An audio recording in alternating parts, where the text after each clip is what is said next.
Howdy, all you delicious people. I'm here today to review The Dark Half from 1993. Also, I'm going to go on and talk about the John Cena movie Jackpot, and I'll talk about it very briefly. Believe me, I will. Because I get it that everybody's coming here for Dark Half. I'm just going to kind of do two reviews in one, but do it very briefly. So, the John Cena Jackpot movie is actually pretty fun. Like, we have to go through and probably pick through the logic of the film and also uh, just realize that it's just kind of a race against time kind of manhunt film where we have John Cena's character who ends up going in to randomly find the actress character, the main character who is, I believe, Aquafina. And John goes on and is to want to protect Aquafina for a certain percentage of her winnings, which was 10%, but it ends up being way more than that by the end of the film. And so we have this be this whole manhunt movie that immediately kind of reminded me of like the John Leguizamo movie The Pest, or Jean-Claude Van Damme's movie Hard Target, which I'll go on and I'll compare The Dark Half to another Jean-Claude movie because I technically have to. But then also, there was to be a Liam Hemsworth movie that also was like a manhunt film. That, heaven forbid I remember what the title of that was, but it was just kind of a very old-fashioned title movie that they ended up, I think, rebooting, I believe. I probably should at some point go on and review every single one of these movies. I think I had gone on to review The Pest. I think Hard Target was one movie that I eventually wanted to do, or maybe had done. I'm not quite sure. But anyways, it was fun. It was fun. Like, you go on and you probably will really scrutinize this movie. It doesn't have the best writing. I think a lot of the stuff was probably ad-libbed. But hey, I wouldn't not say for people to go on and check it out. So we come to find that somebody wins a lottery and everybody has to go on and try to kill the winner to try to get their winnings. And so, like, these people have a certain deadline to kill the winner, or the winner wins the money. And it seems like they can't leave town and this and that. So it's kind of almost like the Purge movies, or like it just starts to end up becoming that there's like no law, there's no nothing going on that can prevent anybody from stopping killing this person. Or it seems that a lot of people end up getting hurt and injured along the way of trying to get to this woman. So I'm like, man, like, is there just no law? There's like, it seems like there's police officers and whatever, but I don't know, it's just fairly weird. But anyways, again, the picking apart of logic, but yeah, was really just rather interesting. I actually did like it. But anyways, let's go on and let's move on to The Dark Half. So, Dark Half is a Stephen King novel adapted into a film, and we have this movie kind of be the fairly early, like, dual identity films, and goes on to remind us of movies like Malignant, or Fight Club, or the Jean-Claude Van Damme movie, The Replicant, which is, interestingly enough, to have Michael Rooker in it, go on and play almost the exact same character that he plays in this movie. Pretty much the exact same character. And interestingly enough, we have Jean-Claude playing yet another like dual role character, where he's kind of playing this kind of murderous guy, and then he's also playing this innocent gymnast character.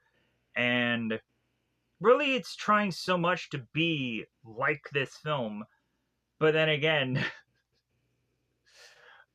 there's a lot of it where there's just like, I don't think, not enough going on. But anyways, so I'm sure there's probably a number of other like dual identity films that I'm probably not bringing up right now because maybe either at some point I'm either reviewing them or don't know enough about dual identity films. Maybe go ahead in the comments below and mention your favorite dual identity film, and more than likely I may have either reviewed it or may be thinking about reviewing it. But either way, I think at some point people, it seemed, liked that kind of idea when I was to poll the community. So maybe I'll go on and check those kind of movies out because it seems that people are interested in them. But anyways, so we have Thad or Thaddeus. I'm going to call him Thad in this film. And we have Thad who is seemingly from birth to have always wanted to be a writer, to the point of him either wanting to write pages on a piece of paper or on a typewriter. It seems he's kind of two different people when he writes things.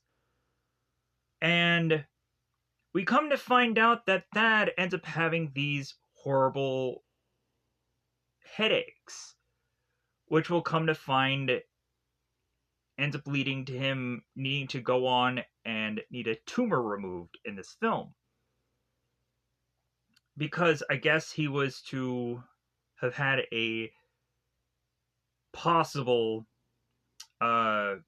dual fetus with him in the womb, but I guess that supposed fetus didn't make it in the whole process of giving birth and whichever.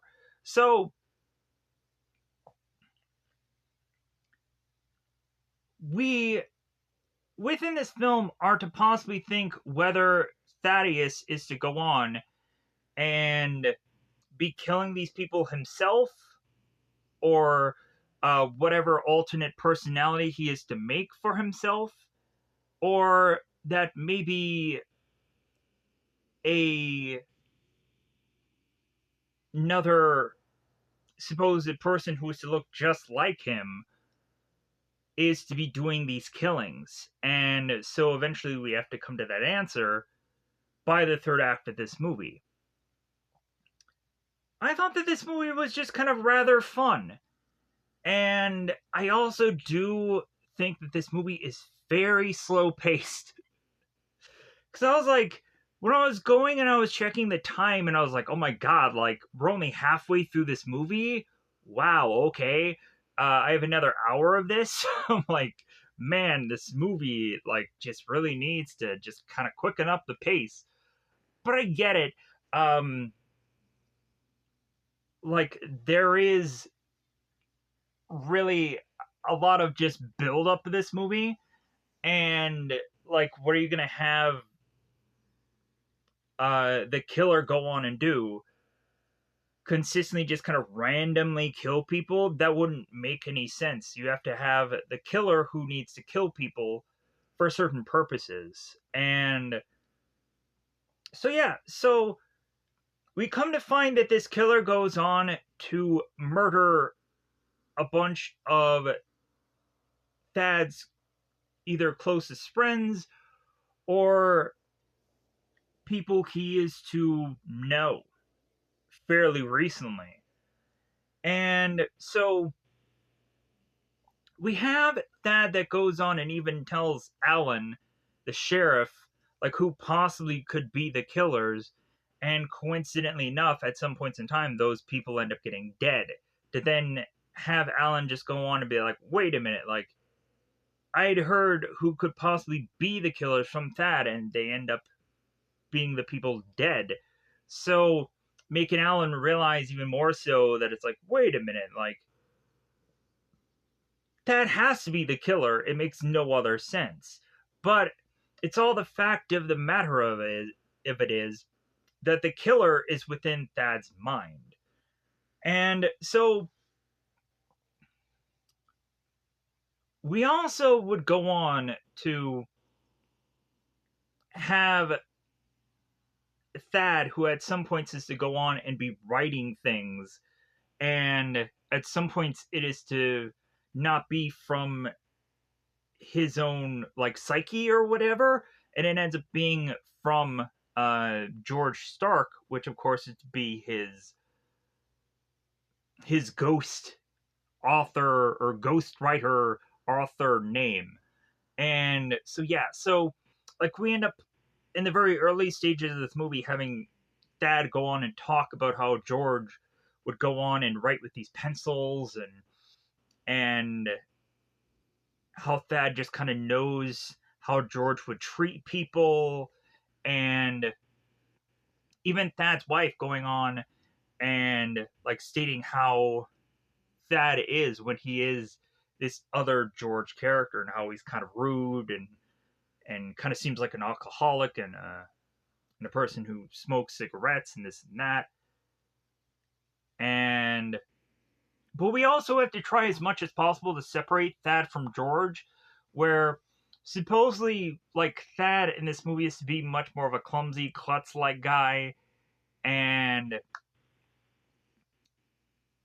how George is to kind of be this Alexis Machine character where he's just like this almost Superman-esque like character. So we're kind of building up like Thad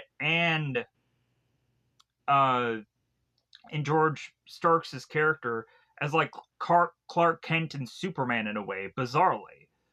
Like I don't know if that's really meant to be, because also like the Superman character is a killer, but like that's the easier way, I guess, to break it all down.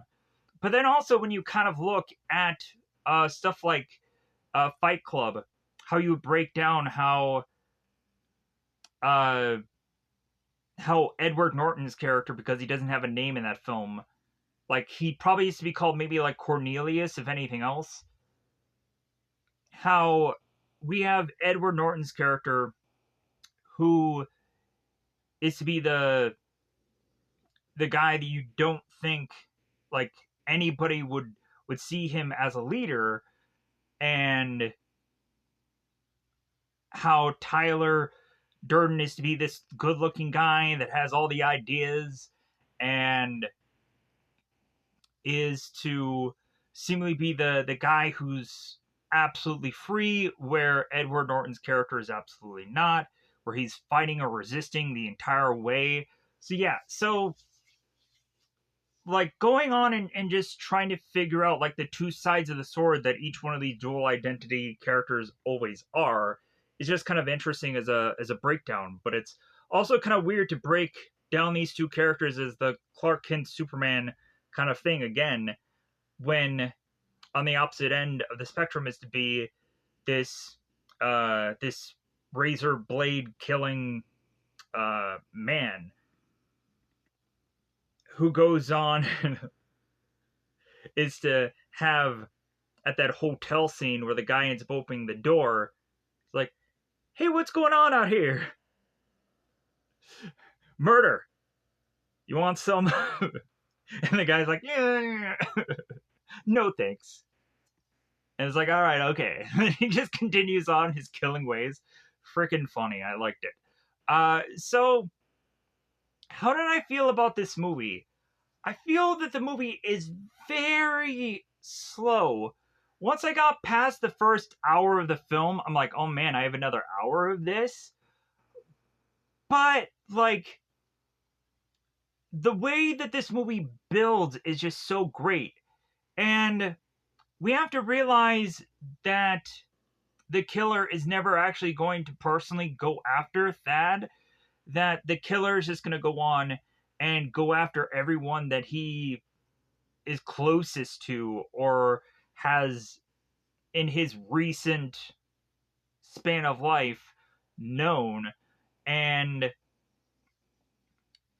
give that all the more alibi or reason for him to have gone on and killed that person and make him much more suspicious of murder than who is to actually be the killer, who may be Thad himself. So, with that said, I think that's everything that I wanted to talk about in this film via the cryptic like sense as best as I can. I think it's about that time to just go into spoiler territory. Uh, because really, um, there isn't much to say besides, like, there's certain moments of this film where I thought was kind of interesting, where, like, we have the consistent sparrows or the consistent birds that are coming into each one of the scenes consistently. And there's going to be a lot of times where I'm not going to mention that in the actual full on breakdown of this film when the birds are to appear or not, because I probably won't remember every time that appears or happens. Uh, but then also there's the interesting, just kind of brain connection that is going on between Thad and the killer, or Thad himself just trying to figure out a way to put some speculation into everybody. But if you've seen this movie, you know what happens. And maybe it's Thad, maybe it's Maybelline, I don't know. But anyways, honestly, it like, regardless of, it should be Thad. It really should be. It would be just an interesting thing if it was just Thad, regardless of, like, the way that this movie does happen. Anyways, God, I'm almost giving it away, but I'm not. I'll give it away in more spoilers. That's what we'll do. So, anyways, we have where Thad is going on and having these just kind of brain moments where Thad is just kind of letting things go, and George is taking the wheel and writing all these things out. And I thought that was really cool, but then again, you cannot read easily Thad's, or in this case, is George's writing. And so I was like, you know what, if Thad would have gone on and said everything that was written on the piece of paper, because also, like, think of it this way. You go on and you have a movie that is probably going to be done in several different languages. How are you going to go on and translate all of that in other languages?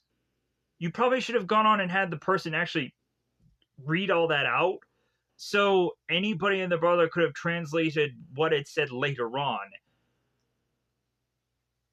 Just thinking out loud there. And that happens kind of a couple of times in this film, where I feel like, or I wish that they would have kind of wrote out what they would have said on paper. But anyways, other than that, I thought that this movie was, God, I want to just say it's great. I really do. I'd rather probably say it's solid good to be safe. Uh, but I think there could be some, like, debating on grading of this film. Either way, it is a thumbs up film. I really did enjoy it. I just felt that it was just so slow. This movie probably didn't need to exactly be like 2 hours, and I think a lot of times there were certain things that was just kind of re-going through what had already happened in the film, and so, like, maybe that could just be kind of the downside. And I think once we start to get the ball rolling, where we're seeing more of George and him killing people, that really becomes the most, like, entertaining part of this movie, where I feel that on the Thad side, like, the Thad side doesn't quite equal up to what's going on in the George side of things. Like, we're really kind of slowing down the film with what Thad is doing by the later part of the film, whereas George is trying as much as possible to ramp it up. So yeah, so with that said, yeah, like, it kind of, like, it's a movie that's kind of fighting against itself, weirdly enough. But anyways, let me know in the comments below how you felt about The Dark Side from 1993, the Stephen King movie. If you liked this film, if you hated it, if you were to debate whether you were to feel either way about it, because maybe you're just like, man, it's another Stephen King movie, I'll watch it regardless, because that just might be a lot of people. Oddly enough, it seems like I'm to have been a person that has gone on and done some Stephen King films, but then also it seems that I'm gonna probably end up doing a lot more. Because eventually I should be going on and doing the original Carrie film. I don't know if people want to go on and have any other like sequels or remakes to Carrie, because really, I don't know how well received any of those are, but I guess I'm doing Carrie at some point. I hope to do it. And also, I probably should have gotten to it a number of days ago, but I'm just kind of doing this movie now, because I already kind of watched half of it and then I just kind of stopped. And yeah, I just, like, a lot of things just kind of fell apart right during that time. So, on that, where can you go on and watch The Dark Half? Because maybe it's to be something that's financially not so easily available you to go on into a number of different other kind of apps and see this for free wherever it actually is. I don't know, because I went on and I went to an app called Zelifonic, Zelibonic. You can also possibly go on to other apps like Manic, Mannic. Not quite sure if The Dark Half is there, but you can check out that app anyways, because it's available on Google Play Store. You can also go on to go into a Google search and search the words HDO Box and download an APK for this app and be able to see a pretty good chunk of a wide variety of movie or shows. I'm also trying to go on and as much as possible on the daily to try and experiment and start to download other apps to see what more I can find on other apps, because there are, like, no matter where I go to search for certain movies just aren't there in certain apps. So I'm just kind of going into other apps to just kind of see if specific movies are actually there so I can watch them for the first time. Or watch them again as I kind of started certain movies and then just never fully picked up on them because time or whatever reason. I just kind of, because there was a lot of times while I was doing this whole YouTube thing where I just kind of experiment with movies and then I would just kind of be searching and finding other things that I'm just like, okay, I want to watch that, and that happens a lot. So with that said, I think it's about that time to just break down this film into spoilers, because I realize that this movie is 2 hours, and I hope to not talk for that length of time. And let's go on, and of course, as per usual, do my song and dance, and then pause this video to get the notes that are within my phone, or cast list, or whatever is to usually be on there, to figure out what is all happened upon this film. So with that said, I think it's about that time to go into spoiler time. Spoiler time, it's about that time I'm going to spoil this movie. Again, thumbs up. So rationally, you can go on and check out this film and possibly have your own opinions upon it after me going on and talking to you about it. So with that said, let me pause this. Let me whip out my thing, and as per usual, just recount everything that goes on in this film. We'll be back in 1 second.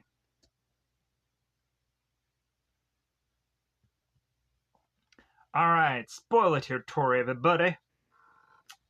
So, we begin this film in 1968, it seems.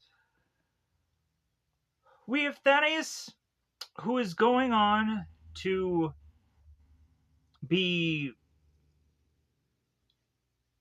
penciling away upon this piece of paper, and we have his mother that is coming in and is going on to look at his story and just be like, wow, like, this kid kind of did all this right then and there. And so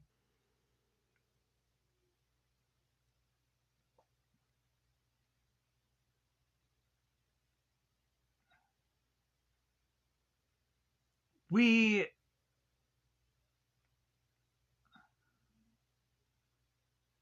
have, of course, Thaddeus, that it seems is having these like horrible migraines, And so we have his mother take Thad to a doctor.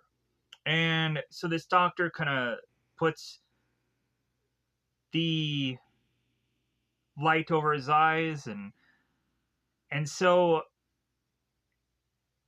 really there's not much that kind of just comes out of that besides just having the possibility that maybe him going on and doing the squinting and writing these stories so much could go on and possibly be the cause of his headaches, his problems. And so the doctor is just like, "Oh, hey, yeah, like, so you're a writer, huh? Like, you should probably get a typewriter." And his mother's like, "Oh, yeah, like we're gonna go on and we're gonna do so fairly soon. We're kind of eyeing one that's fairly cheap. If anything, maybe we should finally pull the trigger on that. Hey, Thaddeus." So nothing really comes really and truly of that whole doctor's appointment, and so but then we come to eventually find that doctor that Thaddeus goes to has this just kind of dark secret about him kind of keeping the remains of what eventually will be this tumor, which is like, okay, all right, so like they ended up just kind of experimenting on this thing, and who knows. But anyways, so Thaddeus goes on and he types away at this typewriter, but bizarrely enough, like Thaddeus is to go on and not really have good stories, but then again, George is to be the one that has the better stories that eventually it seems that people will go on and want to read. But then again, bizarrely by the third act, we kind of see like one and the other start to like meld into one another a little bit. But anyways, so we have Thaddeus' mother like making sure that he's going to school yet again, and so she's looking at what he's put together, and so Thaddeus goes on and runs off to the bus, and all of a sudden he ends up collapsing, and so this school bus driver is like, "Oh my God, Thaddeus!" It kind of wants to shake him and get him up. He must have had some kind of seizure or something. So they then go on and they're now in this surgical room where we go on to have Thad's brain being cut open. And because, of course, this is a skull, they're going to really need like difficult tools to be able to get into a skull because it's not so easy. If you've ever gone on and seen those like medical shows, it seems that fairly often they have to like drill into someone's head and then try to like it's a very difficult process. So when they go on to then open up this brain, they end up seeing an estranged tumor within inside of it, where they have this eye open up and they see like, hey, there's a teeth here, and there's a maybe a finger and maybe a dick. No, I'm just joking. So I know I shouldn't cuss in the reviews, but I really don't care. I'm just having fun. So when they go on and they realize like, oh hey, yeah, like this kid just has some unusual tumor from this fetus that didn't quite bake in the oven all that well, so to speak. So it just kind of collapsed into the other infant in the womb. So because that I guess tends to happen where if there's to be kind of two fetuses in one room, they tend to either fight or whatever one another. So like not every baby makes it at some points in time, whatever. So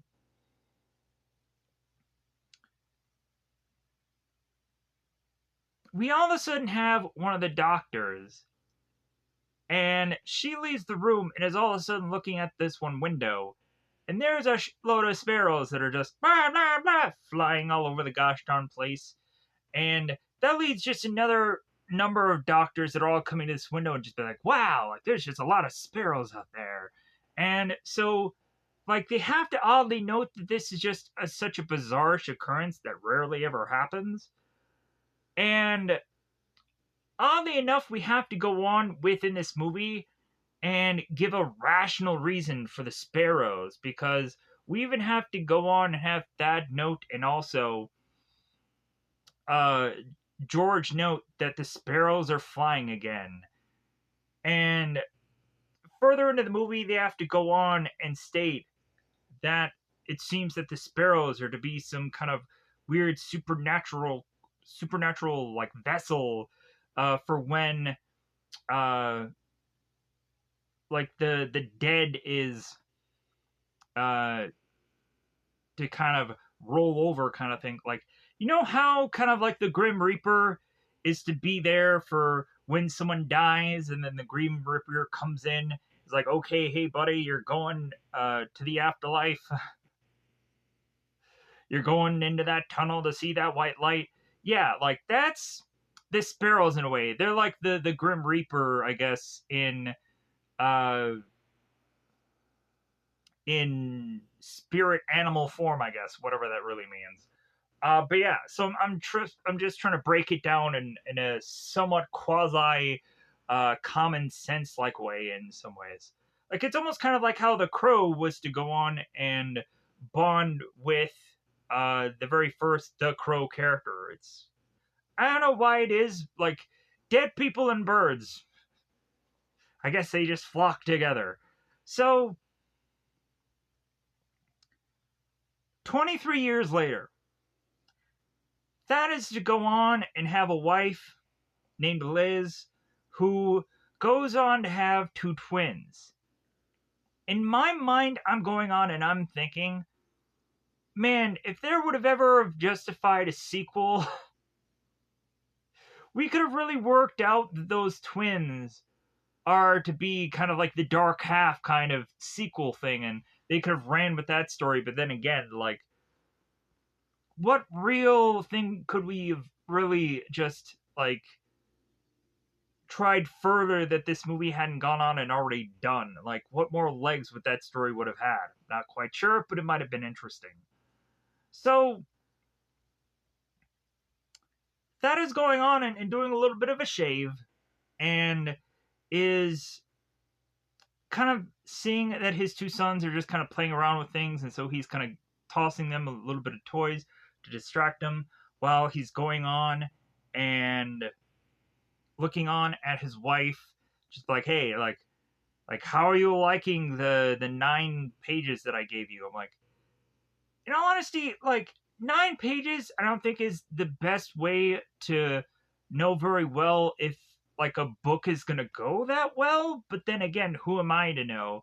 Like maybe if you went on and gave the person like the first page, or the concept overall of the movie or book in this case, like they could go on and just be like, yeah, I think this is a good concept, this is a good idea. But hey, who am I to judge? I review movies for technically YouTube, not a living, but YouTube. I don't know. So we have that goes on and is asking his wife Liz, like, well, hey, like how the page is good, the 9 lousy pages, like, are they good? So Liz goes on and is to hug Thad and be like, yeah, they're amazing, they're great. Like, you're gonna put out another banger. And like it would have been funny if they would have like had Liz hug Thad and like her look kind of into the camera, just like, ooh.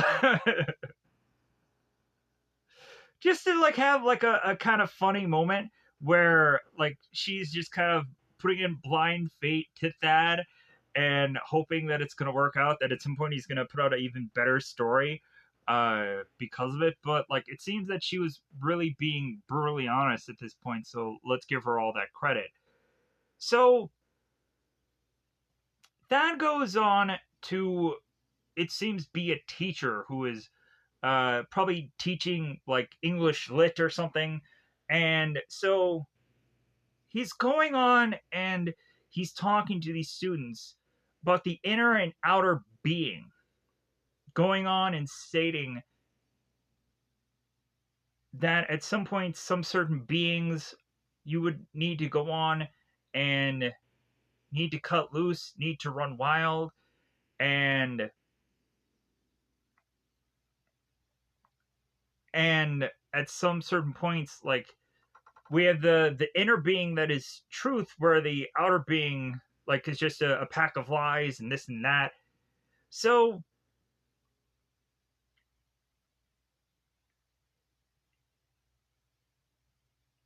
we also have that mentions about the inner being is hidden away, locked up.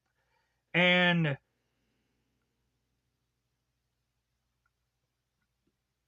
having him be an author is to tell everybody that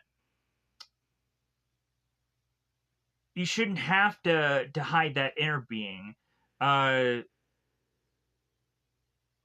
that at some point, like how even Thad himself was to go on and have this whole ghostwriter thing where he can go on and like put anything pen to paper because no one would have known that it was actually him.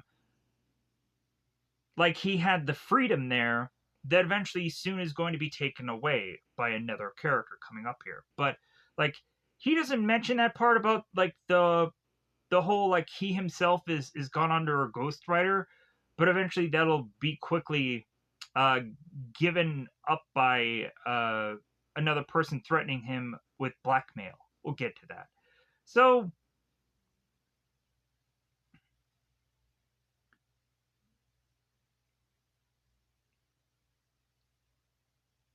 we start to have Thaddeus, who is just kind of rubbing at his temple within this class, and he wants to kind of cut the class short because uh like his being was kind of running wild last night. So he goes on and he's like, okay, everybody, just kind of just do your work and we'll call it a day.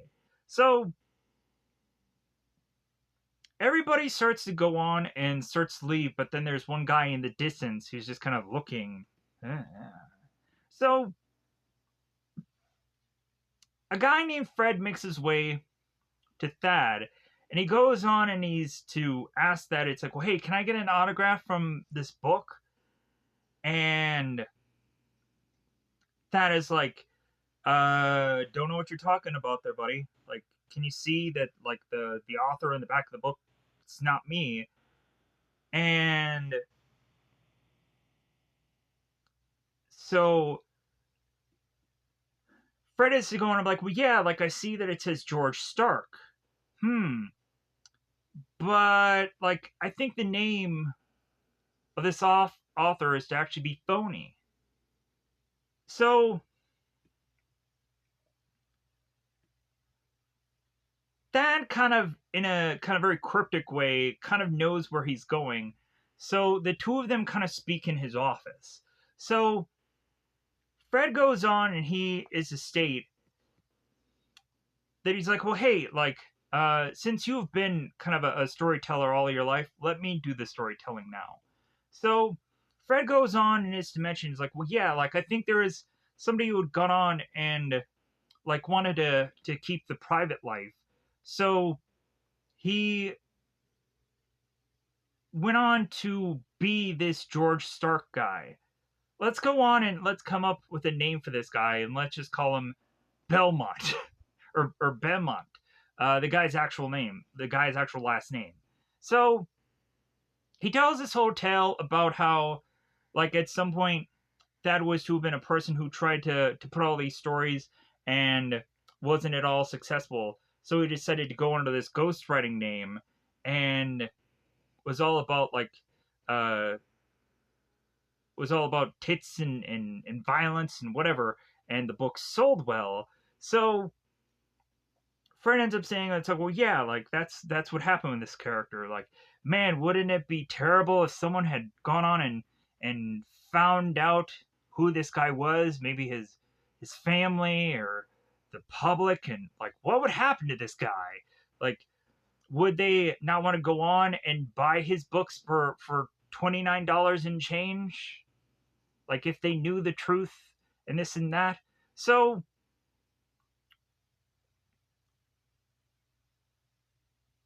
that is to go on and tell Fred, it's like, you know what, like, you're a really scummy guy, Fred. Like, you know what, if like I had gotten my main character, Alexis Machine, to just get a hold of you, like, he would just torture you and like slowly just like kill you and this and that, like all the ways that like this guy can go on and just think of how to uh hurt this guy slowly, and kind of gets Fred to be at a kind of uneasement. But then Fred is like, well, like, I'll let you kind of think about that, and your people get in touch with my people, kind of thing, and we'll just kind of work this whole thing out. This whole blackmailing thing, we'll work this whole thing out. So Fred goes on and he kind of backs away, but then that is like, oh, you wanted that autograph, right? You wanted me to just sign this book. That's what you wanted, okay? So Fred is like, oh, yeah, like, autograph the book. So we have that goes on and signs it to Fred, and then he signs it George Stark. You would have thought he would actually have sounded in his legitimate name, but I guess uh, maybe he's to be a person like how wrestlers are, and how they go on and they sign their stuff, whatever their wrestling name is, instead of their real name. But then again, at some points, they kind of do both. So, like, it's just kind of an interesting thing. At some points, to kind of see a person's fake name being signed on something and it's still just as valuable as whatever their real name is. It's just kind of interesting as far as even wrestling goes. So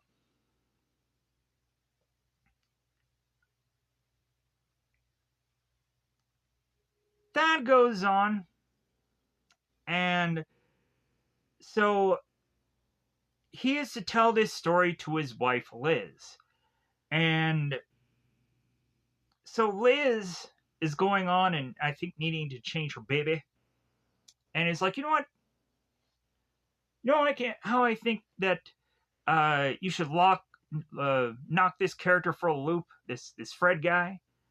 And so that is going on and describing all the horrific things that he could possibly do to this guy through what normally like his alter ego would go on and do. And then that is to kind of look to his wife and just be like, maybe I shouldn't have said all that. Plus also, like, that is saying all this stuff like in front of this baby. Man, you would think that this child would just be like so traumatized in his upbringing with all this that he saw in just this one movie alone. Like, you would think whoever the parents were for these twins or this individual babies or whatever, you would think that they would just be like, man, like, hopefully I got a pretty massive payday off of this one film, or otherwise I would just take it out on these people. Like, hey man, like, my kid went through a lot of horrific things through this film. Who knows? But anyways, we have that is going on and looking at Liz and just being like, well, hey, like, how do I go on and knock him for a loop? And Liz states that he's like, Liz states, she says, how about we go on and just go public with it? You get a press guy and you tell him the truth, and maybe it helps you, maybe it hurts you, who cares? But at least we won't have to pay this guy the blackmail. And so that is like he keeps wanting to kind of confirm this with Liz, but then also he wants to try and confirm it with his own self, and he's not really sure if within his own mind that it'll really just work out all that well. That he's like, you know what, like, I think I like the privacy, I think I liked having this other guy kind of doing my dirty work for me. And like even himself like just kind of stating that like kind of George was like this other guy. And so it's just kind of weird in that manner. But then again, like when people kind of get into their own kind of zone, and like when you have like wrestlers that may have even like dual personalities at some point, where you go on and you even have actors that's like, well, hey, like Robert Downey Jr. is different from Tony Stark Iron Man or whatever. um like that is just kind of a weird thing, because it's technically the same person even though it's not. In a way, it's just kind of weird in that fashion. So we have that goes on, and that is going on and feeding his kids. And so he's stating like, well, like if we go on and do what Liz wants, like we're probably gonna have to live off cat food for a while, kids. And Liz is like, well, yeah, I think we've gone on and we're gonna do well enough off of uh off of the lit off of the bleh, uh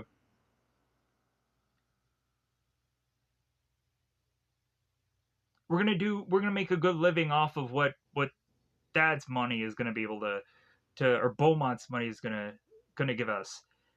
And we're not gonna be off the streets or on the streets. So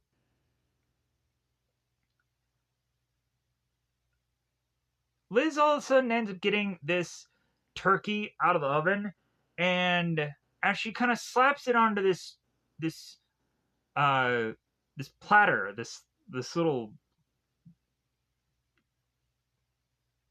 plate, she all of a sudden realizes that she cooked it too long.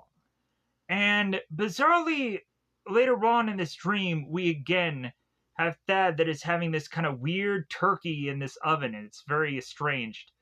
I don't know why exactly he thought of that whole thing, but eventually, when we have Thad going on, making his way to the third act of this movie, there's a lot of just foreshadowing going on of that same exact dream, and if it's going to play out in the exact same way, and it almost kind of does.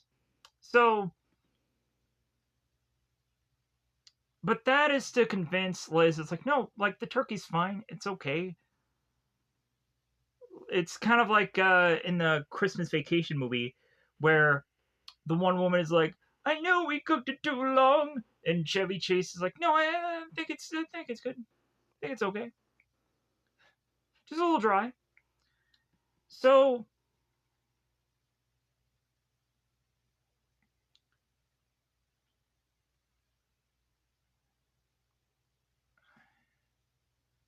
we then go on and we have that is going on and calling his agent and telling his agent Rick what he's going to go ahead and go and do. And so that is talking to Rick, and I believe Rick's wife Marion, or future ex-wife Marion, is to actually be Thad's sister. I think at some point we go on to have uh George that ends up going on and calling Marion's sister, I believe. But then again, maybe I didn't quite catch that. And then also I didn't think that Thad had a sister because I didn't see one when he was younger. Anyways, so we have that goes on and is talking to Rick here, and states like, hey man, like it sounds like you're going through a divorce, like tell me it isn't so, like tell me you're not going to go through with it, tell you tell me you've worked things out with Miriam. And Rick's like, no, we're committed to making the divorce work. So Rick ends up telling Thad that Miriam is going to be on the other line so they can kind of all kind of talk this out together. So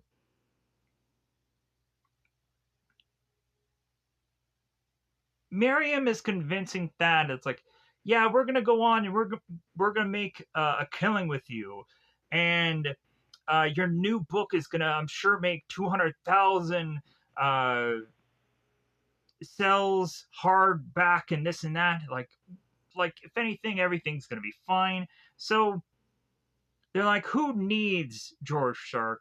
Uh, let's get rid of him. Like it's okay. Like if anything, like this isn't gonna affect anything. So they're buttering up. We can realize, since this is their top seller for books, they're buttering this guy up to give him all the confidence in the world. But as soon as those phone calls hang up, they're like, oh my god, like this guy is gonna go right in the trash.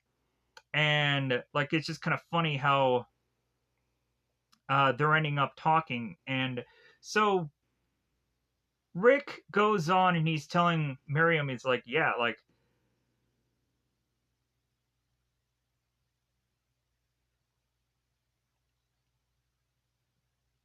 Thaddeus is actually just trash.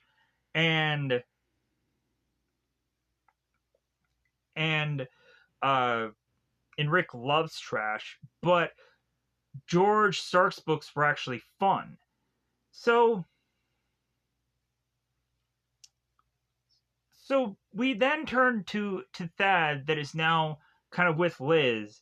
And like there's a lot of just back and forthing about this whole decision, and we have to really build this whole thing up. It's a really long build up of a lot of things that are kind of going on here. Just forcing us to just be like, man, when could we get to the George stuff? But if anything, we gotta get through this schlock to get to the better later half pieces. So Liz goes on, and he's, I don't know why I keep saying he's. Liz talks at that. It's like, well, hey, you're not really sold on this, are you? And so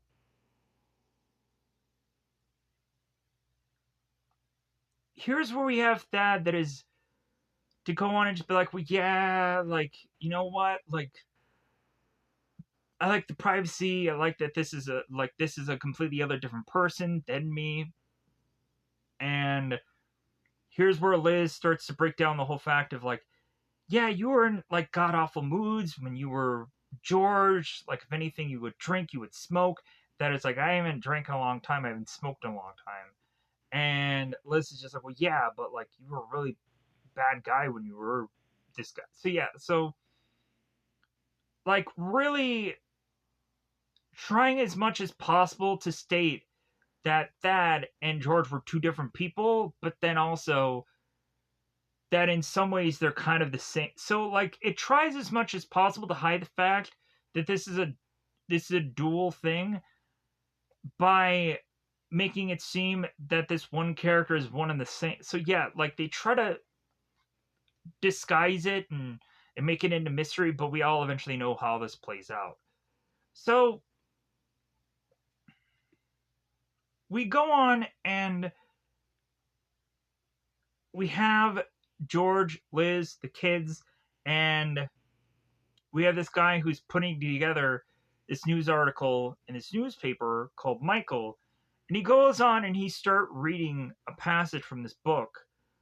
I want to see the blood flow, and I want to see this net. And so that is going on, and just kind of hearing this passage that Michael is talking about and sitting like, well, yeah, like you're not going to get any real substance from a book like this, but it is what it is.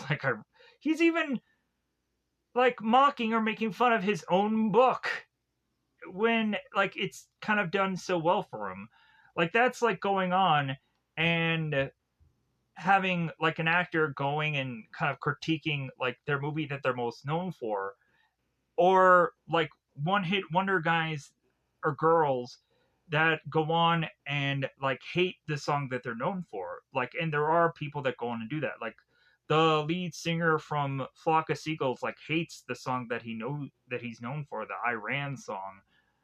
And there are like other like one hit wonder artists is like, yeah, like I love that I have that one hit. Like I don't care that it's just that one. Like It's better than nothing, but then it's also like I like that song. I really enjoy that song. I'll perform it how many times that anybody used to go on and want me to play it because I love that song too.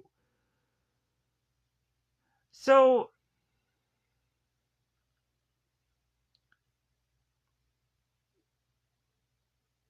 we then have uh, George and Michael who go on to meet a character named Homer, and Homer kind of has this kind of unusual way about life because I say unusual, but then again, like he's just an artsy guy.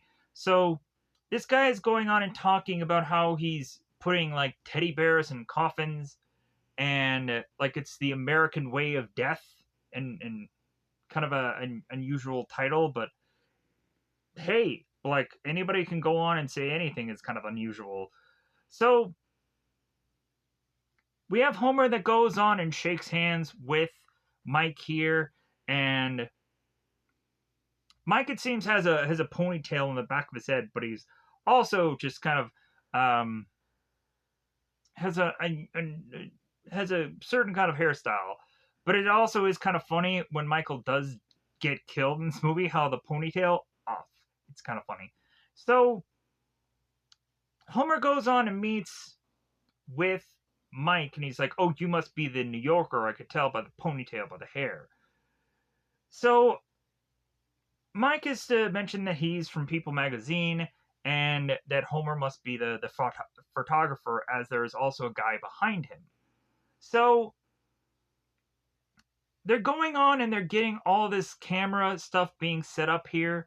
And so Liz is going on and having a babysitter present. And so the babysitter, I don't know exactly what her name is, but the whole entire time she's asking whether these people are going on and taking pictures of the babies.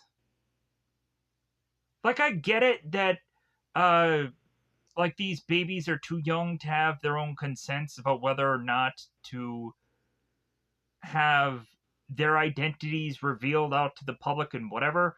Like I get that kind of like protection that's kind of going on. But then again, I don't quite understand why exactly she's trying to be so protective of these young kids. Uh, like like either way, like the kids' lives technically become in danger just because they are to be with the mother. So I don't know. Like it is what it is. People have their own politics about like protecting the youth from too early of a what would it be called, like public appearance of things when their parents are celebrities. It's kind of like the baby pictures being taken for certain celebrities where they're trying to hide uh, their kids so they can have their own just kind of lives and whatever. I don't know. I'm going way too into this. So we have Homer that goes on to take pictures of Thad here, and he goes on, and here's where he talks about the teddy bears and the coffins, and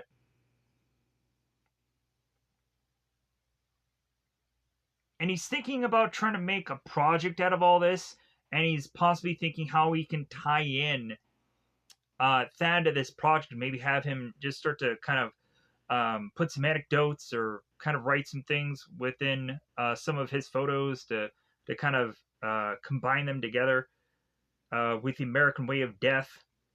So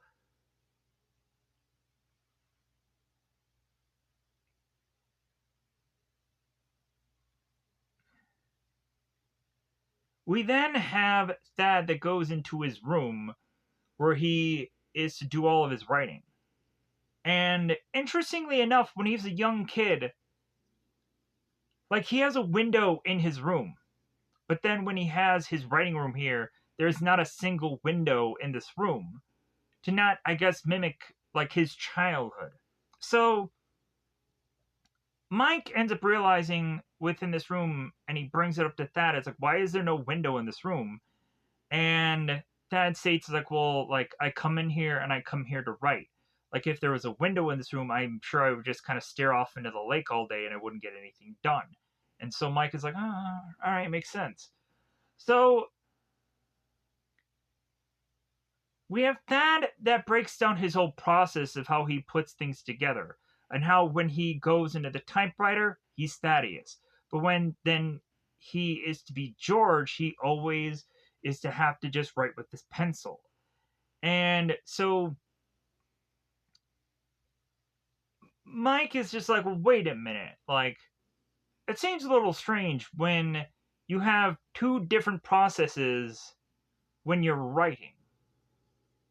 It seems a little schizophrenic, huh? Dual identity, this and that. So that ends up not liking what exactly Mike is saying. So he's just like, you know what? Like, if George would hear you talking about all this, because he's a guy that doesn't like interviews, he doesn't like this, he doesn't like that, he doesn't like much of anything. He's kind of a dick, anyways. That ends up stating that more than likely he would like Mike's balls for breakfast. His bows! So, kind of foreshadowing that Mike is probably going to die in this movie, and if I ever kind of already stated that already, like making sure now to let you know that Mike is going to die. Horrifically! In a very funny way. So,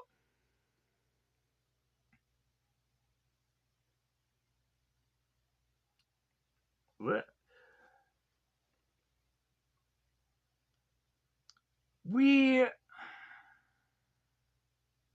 go on to then go to a graveyard, interestingly enough, because Homer is to have this idea that he wants to have a photo shoot to be done, to have George Stark have technically his own funeral of sorts, but there's going to be no really anyone being buried in a grave. But then again, there is technically a person going to be getting out of the grave. Weirdly enough, it's very weirdly done and put together here. So a guy named Digger is to go on and talk to Thad and Liz about what Homer has in mind here. And it's like, well, yeah, like, it's like, yeah, this guy seems a little crazy, but hey, like, just kind of don't mind him. Like this Homer guy, like he's just very artsy and this and that. So, they put up this fake tombstone, and so we have Homer that's kind of re-getting together with Thad and Liz, like, hey, isn't this a hoot? Yeah, like just have fun with this photo. Yeah, you're in front of a gravestone and just be like shaking hands and kissing babies and having fun. You know what I'm saying? Just have a good time. And it's like, this is so weird. So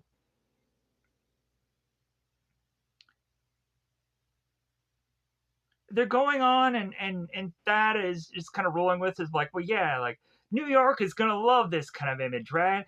Like, it's the American way of death. And Homer's just like, heck yeah, all right. So that is going on and shaking hands with Liz as they have this pickaxe and this shovel. So saying like, yeah, enjoy the hell out of it. Yeah, go on. So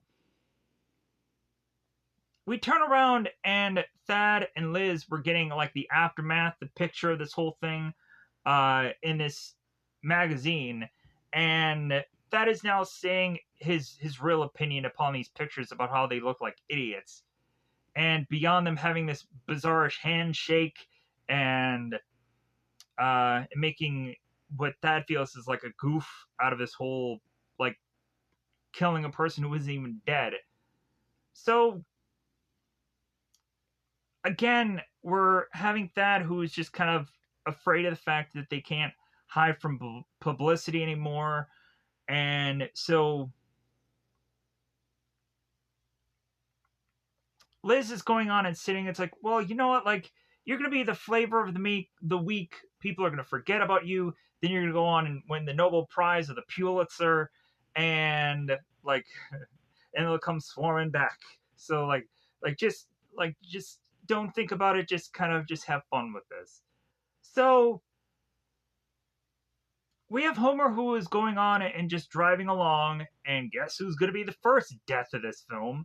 So we have Homer who's driving along, and all of a sudden he ends up seeing this thumber, this hitchhiker, and so Homer has to go on and be like, wait a minute, it's like it's 1 a.m. Like, why is this guy going on and hitching? It's like, well, why are you driving so freaking late at night? Beyond maybe you needing to do you're traveling way back into some other portion of town, or you're working on some other project.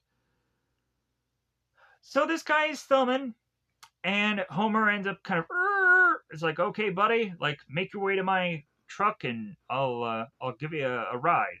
So all of a sudden, we have at some point where the mysterious man ends up just kind of vanishing at some point when he gets closer and closer to the truck. So Homer just kind of pokes out his head out of the car to like, okay, where did the guy go? And we all of a sudden have a hand grabbing and tossing Homer out of the vehicle besides uh his one wooden leg getting stuck in the car door. And so we have this man going on and shouting like the American way of death, Homer, without any folderol. So we then realize that this is to go on and be the George Stark alternate character, grabbing this man, killing him, and from then on out, we're to go on and talk about this guy as him being George Stark, because technically, whenever somebody kind of says who this person is, it's George Stark. So weirdly enough, there's deaths that occur in this film, but I think a lot of them happen off screen, or a lot of them we just are to kind of just be told that they die, or like there's not a lot of uh like horrible things that end up happening, but then again, there are some cuts and stuff like that that end up happening to certain characters. They get cut in the head or cut in the cheek or whatever. Um, but we're not seeing anything too gruesome within this film for what it's actually worth. Uh, but if anything, I probably wouldn't recommend you seeing this with the kiddies. So we turn around and we have Sheriff Allen, who's getting a phone call from the digger guy, and Allen of course is like, okay, like I'll send somebody over right away, because we'll come to find that digger is to need the sheriff to come to the graveyard because there's a hole to have come from the George Stark's former grave, and digger is to say that there is to be someone with fingerprints like getting out of the grave, and Alan is to just to want to write it off as just some prank or just some goofy thing that some kids probably pulled off. It's the Mel Gibson Steins movie all over again. That there's not going to be anything that's going to really come from that investigation, and so on and so forth. So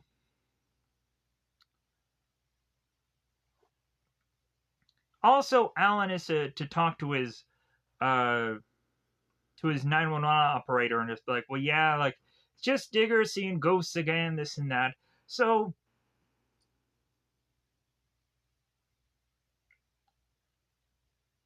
Alan is to maybe want to write it off to one of his other detectives, but it seems that the other detectives is out on call. So Alan goes on himself and is to see Digger, and I've already kind of fully explain the scene anyways, so we'll kind of move past this. So we have Alan who ends up getting another call while he's out, and they go on to find Homer's body. So they have Alan that goes on to look on at Homer's body, and like he goes on and does one of those kind of traditional kind of cop things. It's like, man, I want to go on and find whoever killed this guy if it's the last thing I kind of do, kind of thing. Like it's kind of one of those weird, goofy, uh, like I'll get this guy. So supposedly, what they go on and state is that the murderer had gone on and beat Homer with his own wooden leg. And so they go on, and afterwards, we have some, like, kind of state police officer that goes on and finds the truck and finds that it's, like, all bloody and beaten to heck. And the officer doesn't quite understand why anybody would drive a car like this, and he bizarrely ends up asking like his something about his mother. It's very weird. Like, my mama wouldn't have a man drive a car like this. My mama this and that. And I'm like, what the heck is he talking about? Like, if there is some just kind of old fashioned thing that this police officer has to go on and connect and state with, that has some kind of traditional value with a murderous man, makes no sense to me. So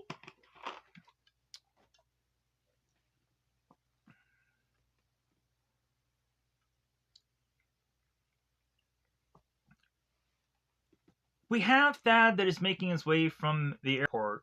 And so Liz is asking Thad, how was New York? And Thad goes on and states, it's like, man, like, all that was just kind of like, all the interviews were just so boring. They're asking me the same questions over and over again. Tell us about the pencils. Why do you give him a prison record? This and that, all this, these questions are all just very boring. So we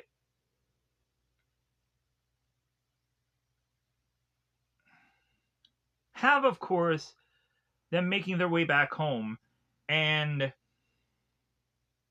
this babysitter had gone on to watch over these kids, and I think they actually give this babysitter an actual name in this film. I think her name is Donna. So they end up kind of sending her away, and so all of a sudden we have Alan and a bunch of other kind of cops making their way to Thad's door. So we have Thad that all of a sudden, for the first time in this movie, ends up knocking over these things of flowers. And I was like, okay, that seems weird. It's like, they state in some point of the movie where they state that Thad is a klutz, but I don't think they really do that enough in the film. And then plus, when they do it here, it just kind of seems very weird. But how can you really go on and try to make it natural that somebody is a klutz? I don't know. And make it seem authentic in this movie. But then again, I think it's just kind of convenient for this scene for him to just kind of knock this plant thing over. So we have Alan that goes on and be like, okay, hey man, are you Thad? And it's like, yes, all right. Like, what do you need me for? So let me go on and let me pause here for a second. My apologies, I just had really bad cottonmouth for a moment there. So we have Alan that goes on and explains the reason why he's present at Thad's home because of Homer's murder. And it seems that the fingerprints are to go on and matches Thad's, because Thad had gone on and I think had a certain kind of record of sorts. I don't think it was like a criminal record. I think it was like a military record or something like that. So that's how they kind of went on to kind of match his prints. So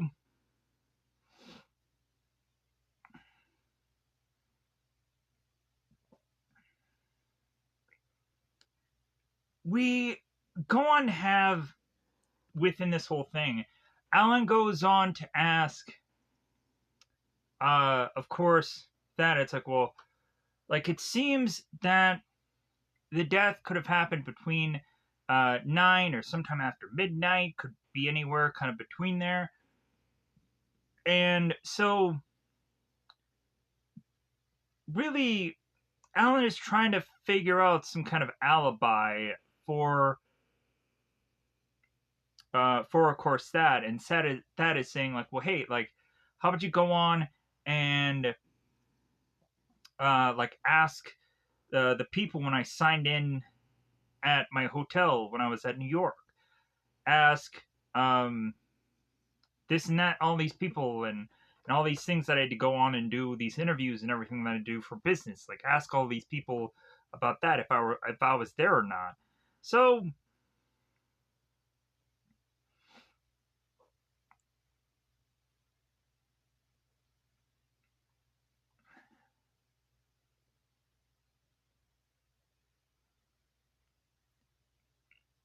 really, like, they're trying to figure out, like, okay, like, if it's not that, then, like, who else could it go on and be? Like, could there be anybody in Thad's life that um could want to hurt Thad, or uh like want to kind of figure out a way to get that in trouble?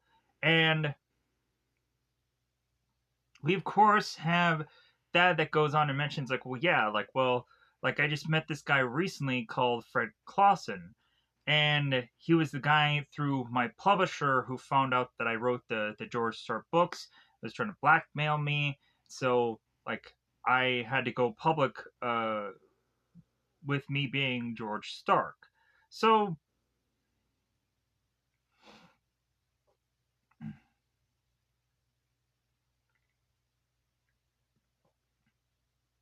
and then that is to go on and ask Alan, it's like, well, like, if not me, it's like, who else do you possibly have as a suspect for the murdering of Homer?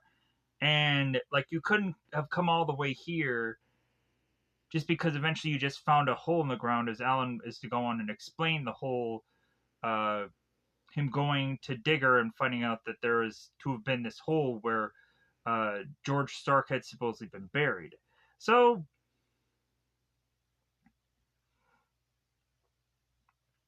they go on to find that there was some used car, and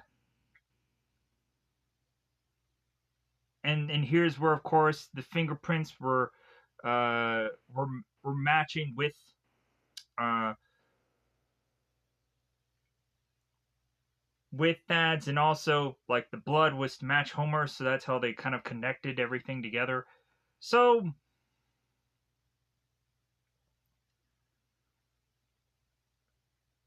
we then go on, and afterwards, like, after this kind of whole thing is resolved, like, we have Alan that can't exactly go on and pin anything yet on Thad, but Alan is going to go look into this whole Fred character and maybe see if there's a possibility that he can pin all of this on Fred. That maybe he can go on and question him, because even though they might have Thad dead to rights here with the whole fingerprints, like, that just isn't good enough for Alan. Because I guess he just cannot go on and see Thad as this killer here for the life of him. Like, he just has this gut instinct that it seems that supposedly cops are just known for having these gut instincts on people. So The next thing we see, and I'll state now, this whole thing is a dream sequence because this is a spoiler thing, anyways. So Thad gets out of this car, and at the back of the car it says "High toned son of a bitch," and it is to be this kind of very nice black car. So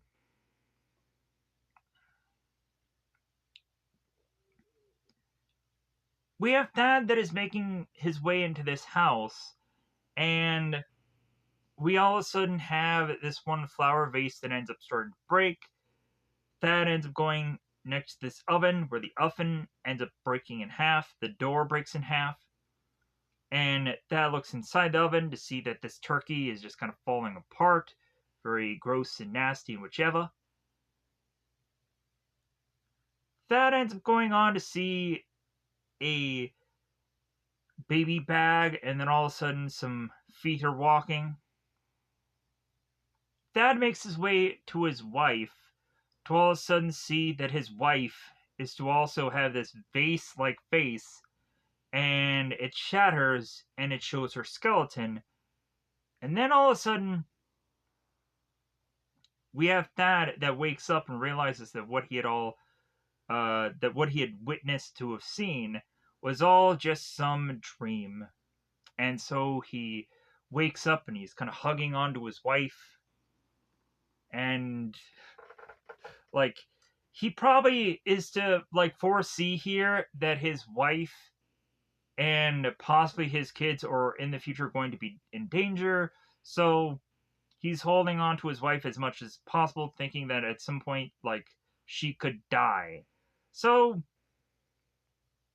next up, we go to Fred's or scathing hotel locale, and so we have this hotel tenant that is going on and knocking on Fred's door, saying like, "Hey Fred, these policemen are here. Hey, if they're gonna haul you away, you owe me 2 weeks' rent." So she opens up the place because Fred never answers. Or no, wait, I think the door does just crack open. So they go into the place and we see these two cops and they're just puking away while going on and also having the hotel attendant just looking on at the carnage of this man. And she's the only one out of the three that is just kind of like, and she's doing nothing. She's more than likely in shock. But in all honesty, you would probably more see the cops just kind of looking on at this whole thing, and the woman probably taking a huge Ralph off to the side. Because, in all honesty, like a lot of cops, like they've kind of built up this tolerance over time of like, hey man, we've kind of seen it all. But then again, you also are to see like just kind of other cops, like I just seen like the loose cannons Dan Aykroyd movie where Dan Aykroyd is just kind of hurling off to the side. So like maybe it's all just um beyond certain tolerances. Maybe if you've kind of just been out of it in a while and you're just kind of seeing a dead body and its smell and whatever, like maybe it'll just go on and affect anybody. Who knows? But also these cops were p words. I don't want to cause too much. Come on, let's back it up a little bit. Wussies, yeah, I can see wusses. Ah, whatever. So along the dead corpse, where he has he has his pee pee in his mouth, so icky. In the background, in the wall, there's to be the sparrows are flying again, and so which of course means something. As well as we turn around and we have Thad, who is going on and he's correcting this paper with this pen. But then he turns around and he has this pencil because, heaven forbid, we have Thad with pen correct this paper. And so that is to go on and write on this piece of paper, the sparrows are flying again. And again, like that is to say that he, when he wrote this, like didn't know he was writing it, that it had to have come from George, and that he kind of lost track of time. Almost to the point where he turns to Liz at some point and he says, like, well, you know what, like, if I had lost time during that point, like, what makes you think that I probably haven't lost time during other times here? That I had become George for longer and not even realized it? And trying to maybe uh, possibly push to the point of thinking that George and Thad here are one and the same person. Really trying to like give us that back and forth push that eventually is to draw our own conclusion about what is really going on in this story, but we know better. So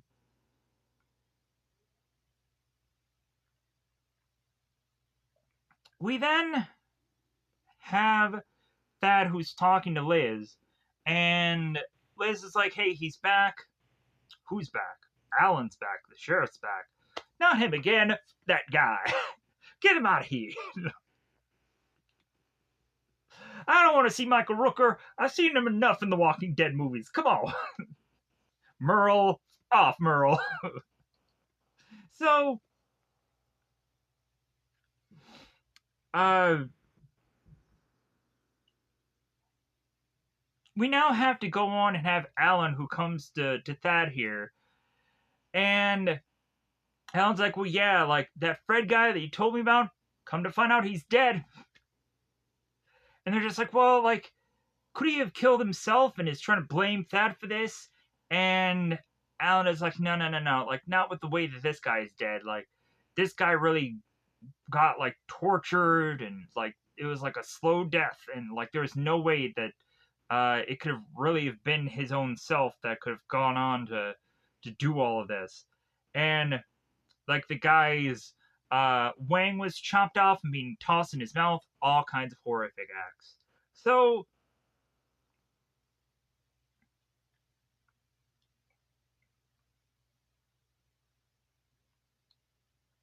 we go on and we have Thad who's just like, well, man, that was strange because when I was talking to Fred, like, I had gone on and I told him, like, if he was going to die, he was going to die horribly and torturably and slow and this and that.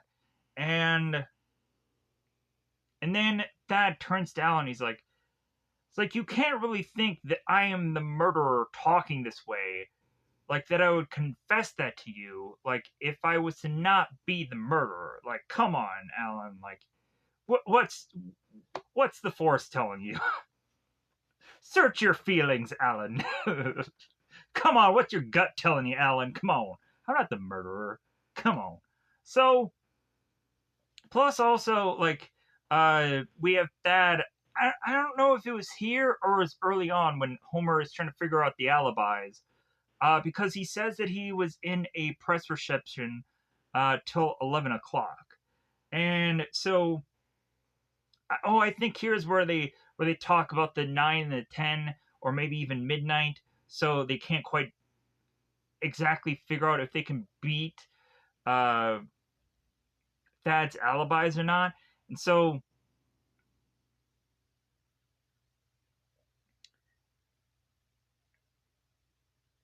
we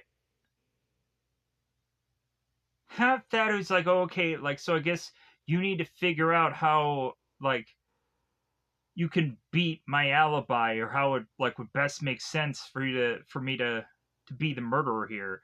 So we then have Alan bring up the whole the sparrows are flying again, and asks Thad if that has any connection with him. And Thad lies and he says no, and Liz is like, no, it has no connection to me. But then eventually Thad turns around and it tells Liz after the fact, it's like, well, yeah, like, I did write this. Like, here's this paper, and I wrote this. And so that's where Thad is now kind of a little afraid and little scared. So he brings this up to Liz. It's like, well, like, you know, if I lost track of time, like, what's to make me think like I haven't done this more often? So kind of rehashing and re-bringing up all that again. So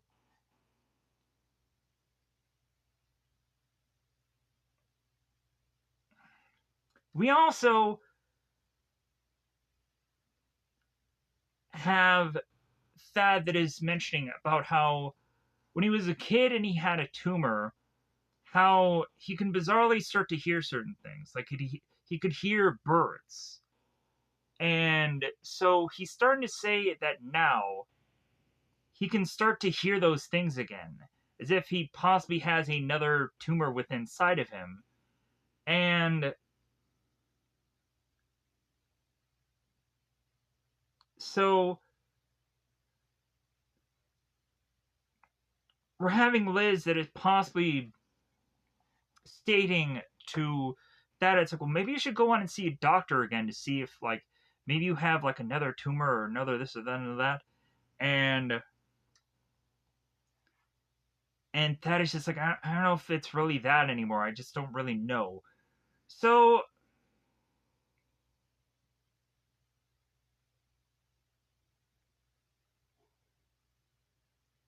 we we go on and we have Thad who ends up talking to a girl named Reggie, who it seems that she used to be some kind of witch doctorish, like written off in that manner kind of teacher. So that is kind of going on and asking Reggie for a little bit of help here in this film in this later half. So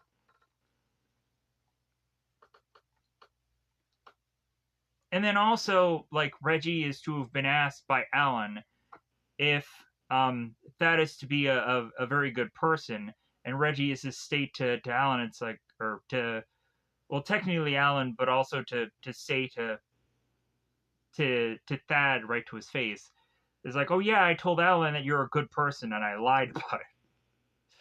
So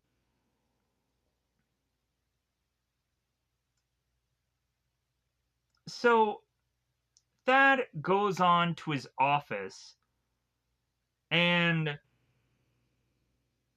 he is to be holding this cup and he starts to shake and almost breaks it. And he goes to his pencil and his paper and he's like, okay, like I think I need to go on and like I think I need to write as George to just kind of come up with uh like what George is going to do next. Like, come on, George, write. Like, kind of tell me something. So he starts to write, and so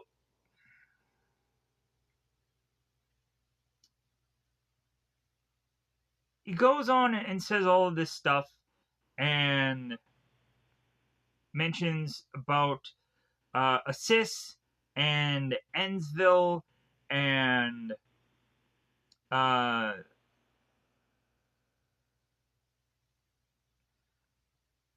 and something about Sis flying away and this and that. So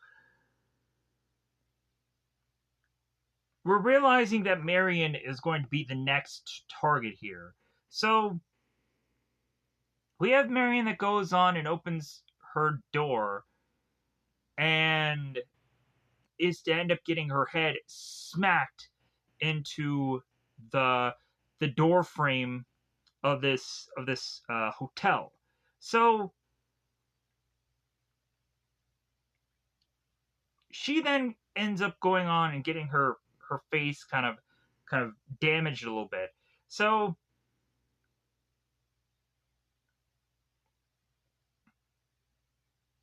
we of course have Marion that is asking George, like, well, what do you want? Like, what do you want me to say? Like, what do you want me to do? And so George is telling Marion to call that on the phone. So Marion is like, okay, well, what do I say on the phone? And George is like, oh, you'll think of something as he slices into her, consistently torturing this woman while on the phone, so that can possibly get the message. So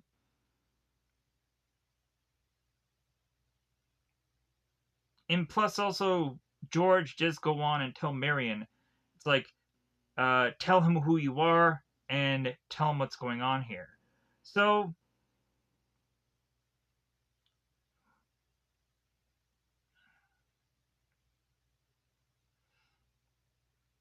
I think what ends up happening is that he ends up getting, or they end up getting a just answering machine, and so Marion just talks on, and then of course George kills Miriam. So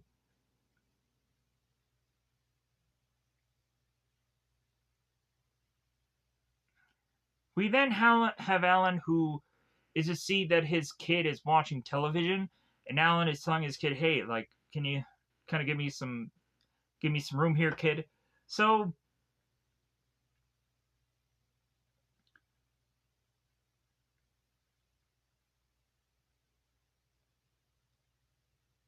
we come to find that Alan ends up getting a phone call, and it's from Thad saying that he wasn't home, but Miriam Cowley, uh, my agent's ex-wife, she called here and I wasn't home, and so Alan is to go on and be like, oh, okay, well, uh, like you did the right thing calling me, like, uh,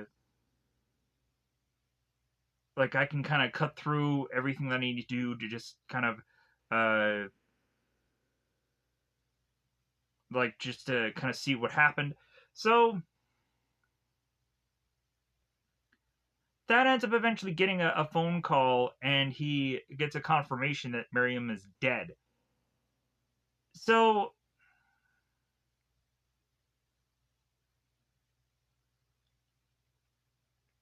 we have that goes on and tells Alan exactly, like, okay, maybe he's going after Rick next, and here's his address, and also he's probably going to go after Mike, the guy that did the interview.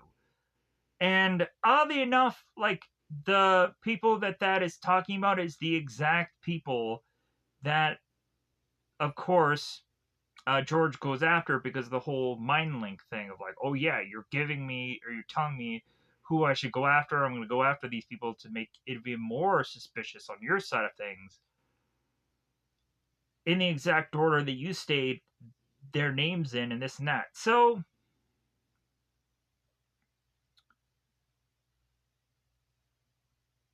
we also have that breaks it to Alan. It's like, you know what? Like, I think I can maybe even give you a description of who this killer could go on and be. And Alan's like, are you serious? Like, okay.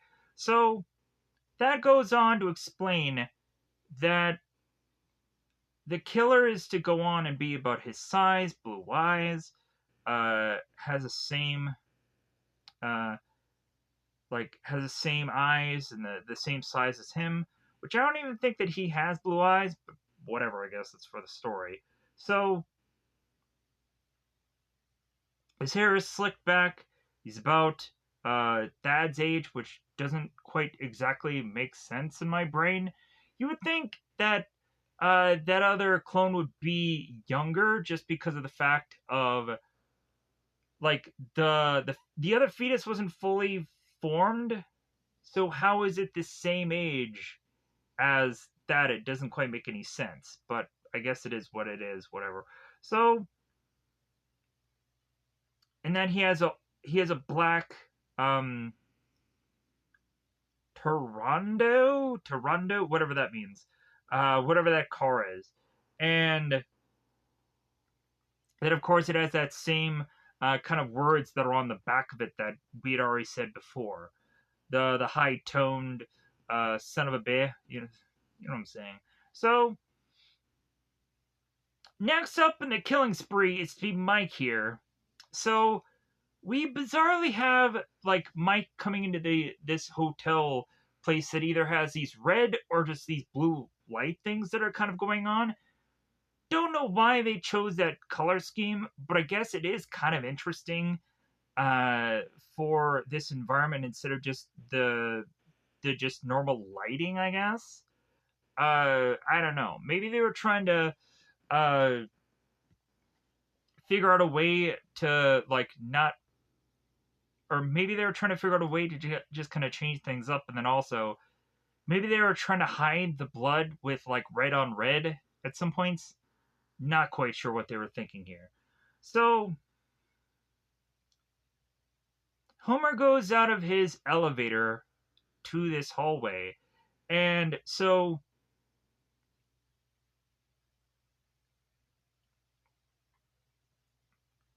what eventually ends up happening is that Homer ends up getting a little scared. He makes it to the stairway, and then he rushes to go to his hotel room. He tries for his keys. He drops his keys. When he goes for the keys, there's a guy that puts a foot on his hand, and we come to find out that this is George Stark. So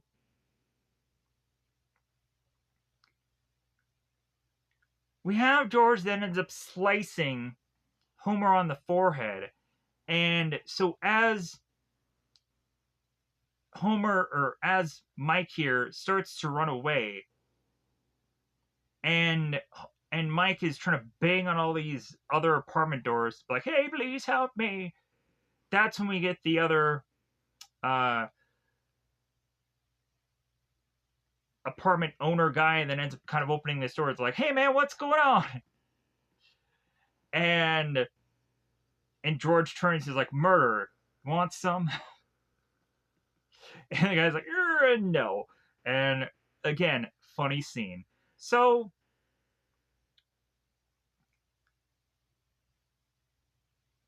we have George that's going on and like, "Well, I think I need to go on and I think I need to punt here."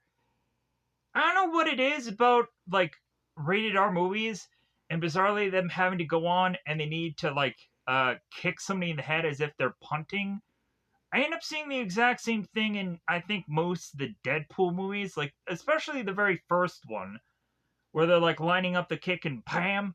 I don't know why that has to be a thing. Like I guess since we have like wrestlers like WWE's like Randy Orton at some point would have this like punt kick like thing. So like maybe we would go on to just have a lot of people that are just kind of seeing that as just kind of an interesting thing that they can kind of place in these films at some point. So George ends up punting this guy in the face, and so by the time that George is to start to see that people are making their way to this floor, because I guess the other guy that was in the other apartment probably had called the cops. We have George that sneaks away under or kind of behind this plant as these two cops make their way to Mike's seemingly dead body. George makes his way to the elevator door, and the cops are like, "Who? Hey, who the heck is that guy? I don't know. Who cares? Like, let's go on." So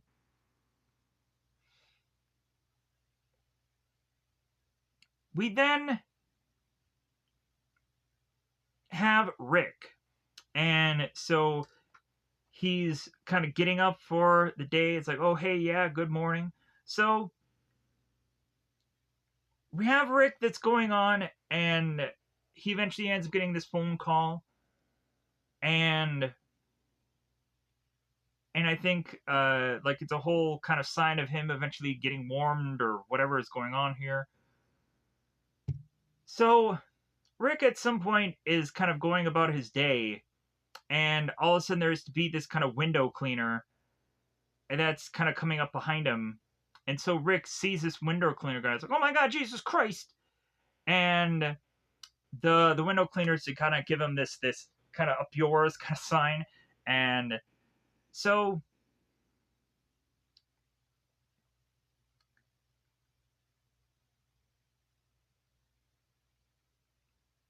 we then go on to have Alan that again is making his way to Thad. I'm like, "Man, you've gone to this guy's place now 3 separate times. How about you go on and you honestly, in my opinion,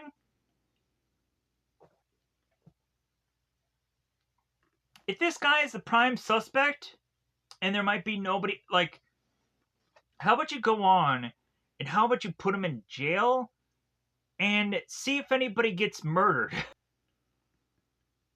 Just kind of leaving him in prison just to have some possible, just like, well, yeah, maybe, like, he won't, uh, like, maybe he is the killer, and maybe we can kind of just rest assured that, like, if someone else gets killed while he's in prison, then he's not the guy, and maybe it's somebody else. Man, you could go on and even have the suspicions that maybe it's Liz. What if it's Liz the whole entire time? And they would never come to that conclusion, it seemed. You would have thought that they would have had, like, no stone unturned. Like, who knows? Like, a lot of people can go on and probably even back then still go on and get, like, fake handprints of anybody. Like, especially if it's, like, a wife of a husband and she's been around him so often. Like, all that she would go on and probably need is just to, like, while he's sleeping, to be like, hey man, just give me your fingerprints while you're sleeping.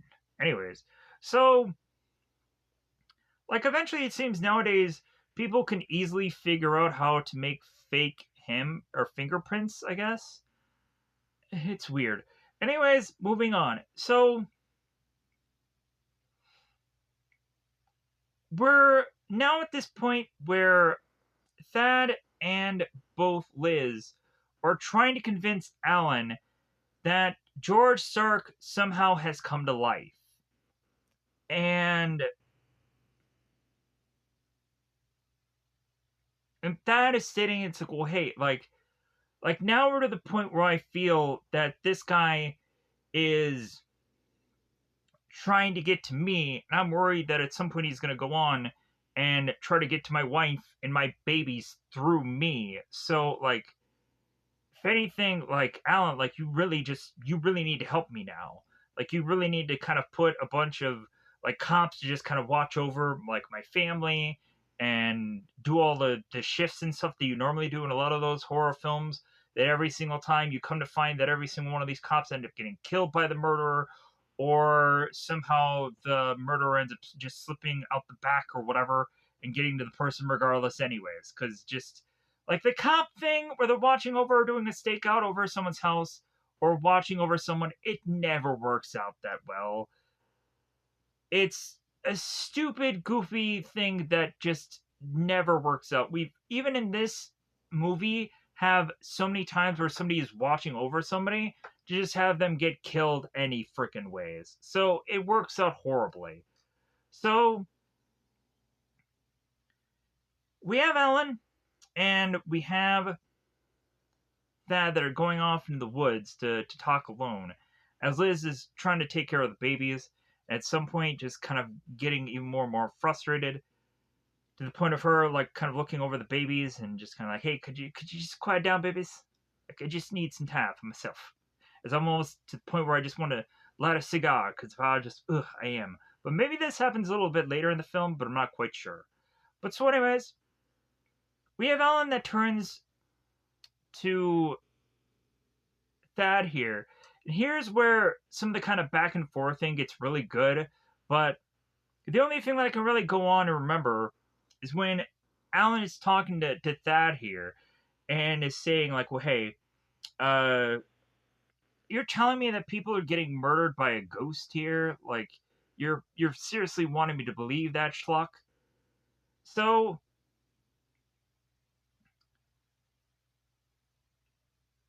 Rick is going on and is getting watched over by these two cops. And so these two cops make their way into Rick's place, but I guess they don't really comb over the entire environment. And so, as one cop is to just kind of look around, and it seems all much like the coast is clear here. Rick is to go on and be like, okay, well, like I guess, guys, like maybe a little bit later we'll go on and we'll share some Chinese, my treat. The guy's like, oh hey, great. So Rick makes his way onto his place, and he ends up getting attacked by George Slice, and we have George that's going on like, well, Rick, I've decided to change agents. So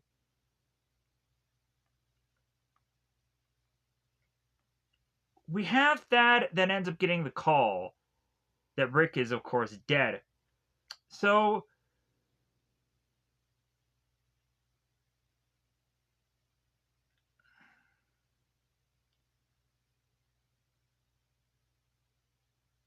we now have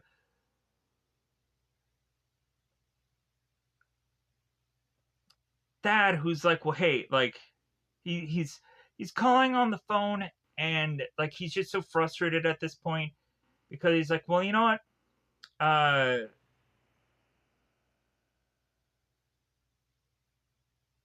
Like I think I feel that I know what the murderer wants, and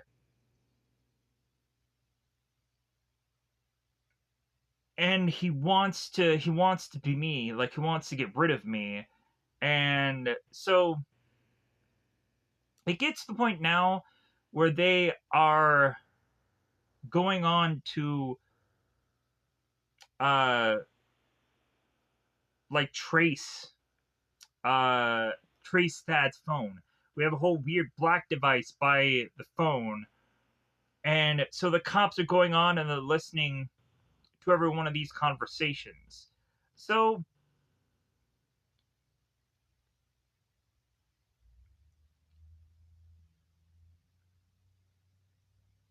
and the reason why this is going on is because Thad has gotten a phone call from the murderer again, and they're kind of having this talk. So Alan goes on and is to tell Thad, it's like, well, yeah, like it's clear as a bell that there seems to be like two different voices on the phone. Because of course the other person has this whole accent and this and that. And so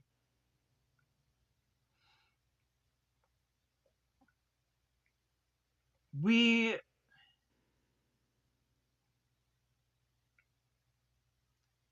go on to have Thad that is going to this grocery store, and he's looking on as his wife is in this car, and he ends up getting a phone call at this grocery store after he goes on and he's talking to Rosalie.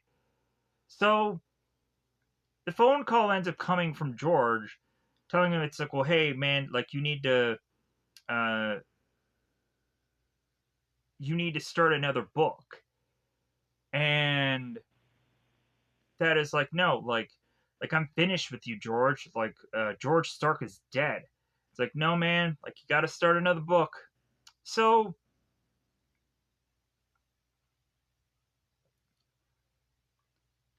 we had Thad that when Alan is to confirm with Thad that like, hey, it sounds like two different voices on the phone, and so Thad ends up telling Alan, it's like, well, hey man, like you need to really be looking over your own shoulder, and at some point we start to realize that Alan is starting to get spooked a little while he's making his way through town, and Alan, while making his way back home, ends up getting brushed by this one guy, and Alan kind of freaks out, like, "Hey, who the heck was that?" And almost kind of looks in a way like uh, George. So as Alan makes his way home, he ends up answering his answer machine, and the first call ends up actually coming from George saying, like, "Well, I guess I'll have to call you back," and then hangs up the phone. So all of a sudden, the lights come on, and it's Alan's wife, and Alan is just like, "Oh my God, honey!" Like he whips open his gun, and he's like, "Oh, I'm sorry, like I just been getting a little jumpy lately," and he's like, I'm sorry, Annie, I'm sorry. So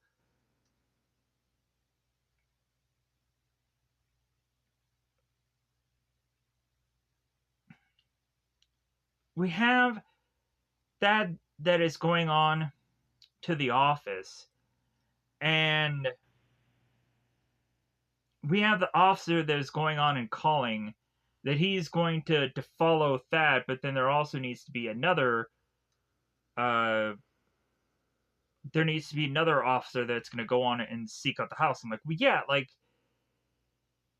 shouldn't there be some other like cop car that's following Thad or whatever? But like, I guess clearly, because we could realize that people are kind of, or the killer is more so going after Thad's family than Thad himself. So, anyways, so we have Thad who goes on to make his way to his office, and he's telling this police officer, like, oh, hey, yeah, like, I'm gonna be here for a couple hours. Like, you want some coffee? And the officer's like, no, like, I got my own thermos. It's like, okay, sure. So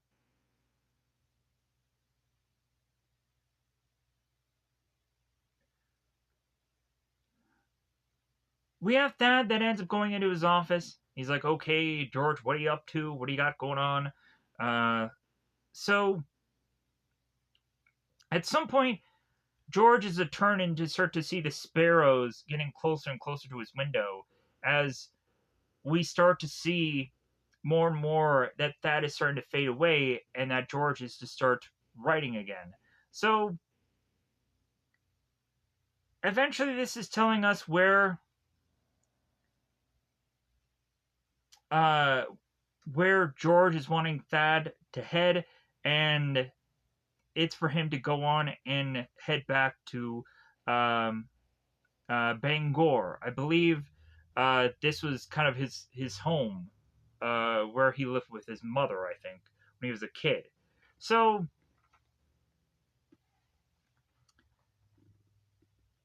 and by the end of this whole letter, we then have George that stabs Thad in the hand, which is technically having Thad stab him own self in the hand.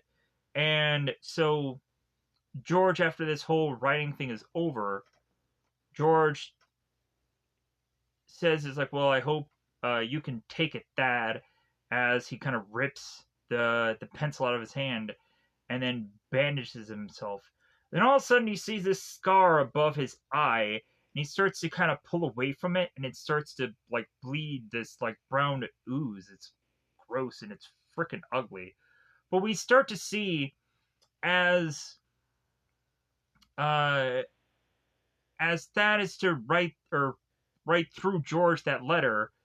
It states that at one point he George says that he's starting to fall apart and that they need like this final showdown between the two of them. So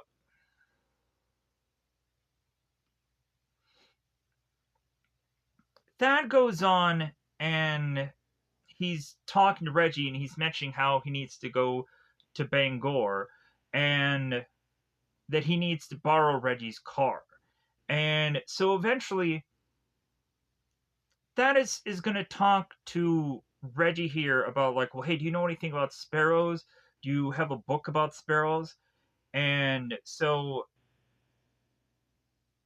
Reggie eventually is to be like, you know what? I think I know what that's about. And so here's where we go on, and in the later part of the book where Thad and Reggie are talking, she brings up about the whole like the sparrows are kind of the middle ground between life and death, and how they're the kind of the again uh, to to give people a passageway between the two, life and afterlife. So, and she mentions all that to Thad. So Thad ends up taking this car, and he goes on to see this past doctor, and so while that's going on, we have on the opposite end, George is kind of getting ready, getting into his car. So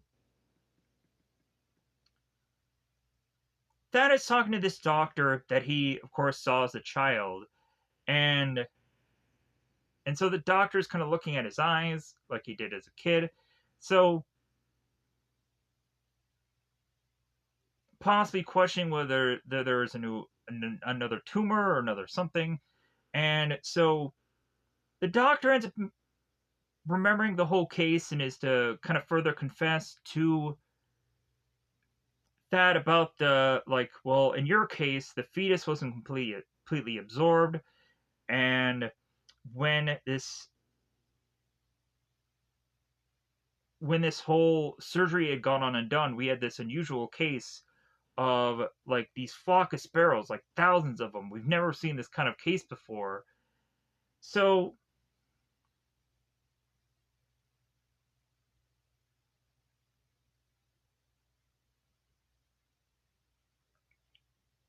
we go on, and so the doctor is to just kind of talk with that here and kind of mention all this stuff. And then he goes on and he's going to this other room and he's kind of cleaning himself. And we have George that ends up going on and killing the doctor and ends up kind of sneaking away as he kind of sees himself, and he's kind of realizing George is realizing that he's kind of getting more and more worse shape. He's grabbing these bandages and he's trying to clean himself up here. So while that's going on, we have Thad who's just so focused on these news articles that he doesn't even notice George there at all. But then eventually, when there's this drive off of this car, Thad goes to the doctor and realizes that he's dead. And so we then have Thad uh, that is going on and kind of. I think he ends up talking to George here briefly. So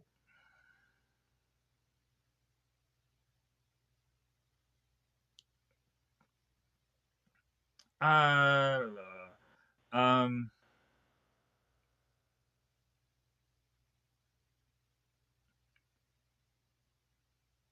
so I think also we have no wait. So Thad ends up calling Liz. That's what he does. So Thad is calling Liz, telling her that hey, like you're gonna be next, like try to get to this police officer because like he's coming for you. So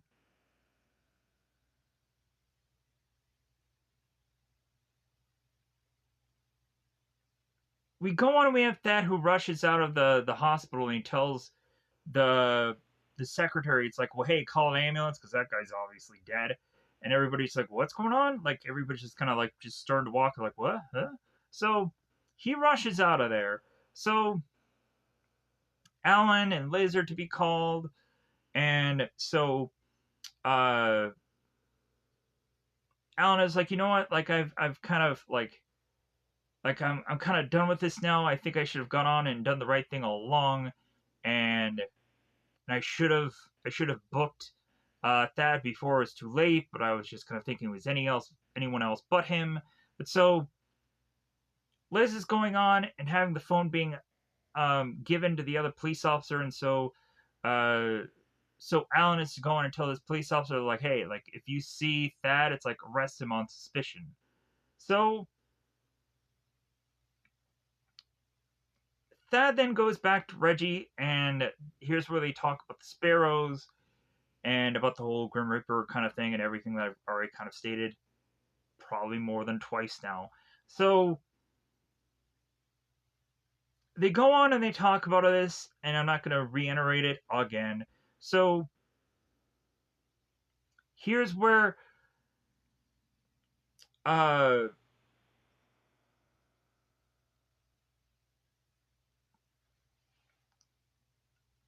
George calls Thad, and And again, it's like, hey man, you got to write this book, and like we got to have this final showdown. It's like it's either I stay or you go, uh, and so like it's kind of this back and forth battle. So that is going on and getting into this car, and Reggie is stating to Thad, it's like, well, hey, like if you're still really you by the end of the all this, like wear a red carnation when you come back and this and that, so I know it's you. And Reggie is to say, it's like, well, I'd hate for George Stark to be teaching your class and this and that. So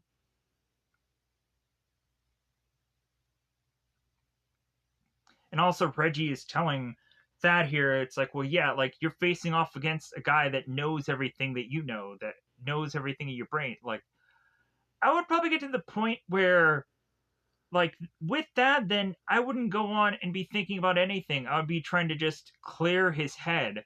Kind of like how the Ghostbusters were supposed to do by the end of the Ghostbusters movie, and how like they were just to kind of empty their heads and just kind of be unpredictable.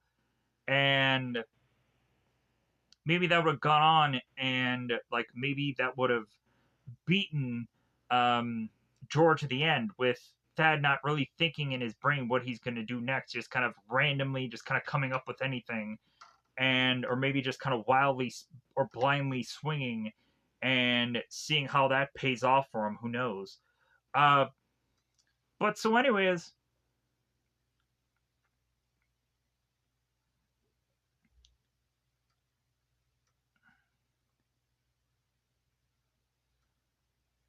we have, of course, George go after Liz, and we have this officer that is calling Alan and stating that there is a dead officer here, and they assume that Thad had gone on and done it. And so we have Thad that is going on and making his way to Castle Rock as Liz has disappeared. So we have Liz, and we have George that is kind of both talking out here. And so George is talking to Liz about how him and Thad are going to go on and do a collaboration, uh, just like they've always done. And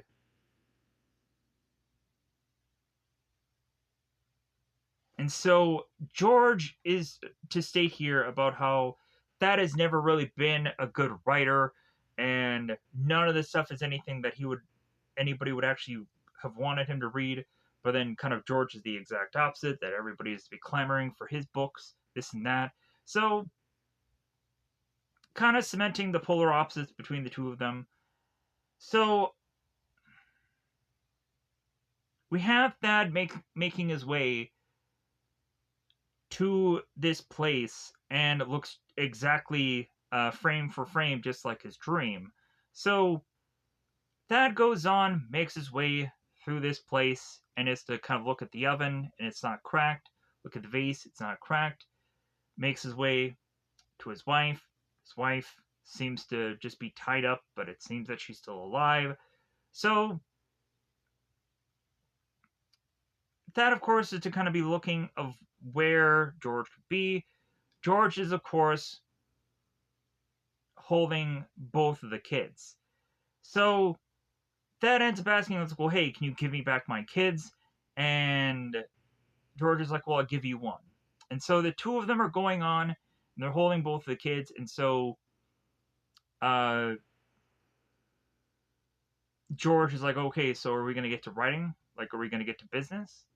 So Thad is like, well, hey, I'm just waiting on you. Like, come on. Like, so the whole entire time that George and Thad are having this battle, we have Liz that is trying to figure out ways to like buy this little little thing that has all these little logs. She's trying to like uh, thrust her little bit of rope in between here, and she tries to like tip over her chair. She's trying to get out of this whole chair. She's trying to get out of these ropes. It takes forever for that to go on and happen. And by the time that Alan appears, like that's the only way that like finally uh that Liz will get free and make her way to her kids and Thad. So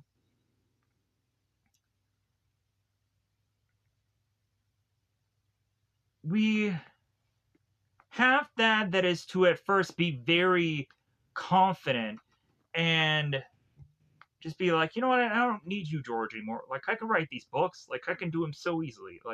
So like they start with the title Steel Machine, and it's by George Stark. And so that is telling George like, well, hey, how about we start with the stealing of the police car. And so George starts writing, and so uh George ends up giving Thad a cigarette, gives him a thing of alcohol. So at first, like it's kind of like, wait a minute, like Thad, I thought you didn't drink. I thought you didn't smoke. And Thad is like, well, maybe like times with these, like maybe this will be our last hurrah, so might as well just kind of give in to a vice for once. So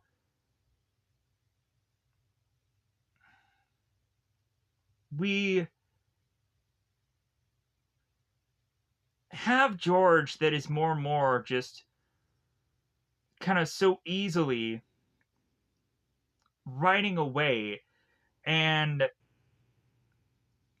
he's looking at uh or that is so easily running away, and he's looking at George and is like, well, hey, like what's your hesitation? Why can't you just go on and write this whole story? It should be so easy for you, right? Since you were the real writer of this whole outfit. And George is like, I don't know, I'm a little scared. And so Dad is kind of looking at George like, yeah, I know. All right, I knew it. Like you're gonna lose, you're gonna die. So that is being just so overconfident at this point. He's like, yeah, I'm gonna win this. It's gonna be so easy.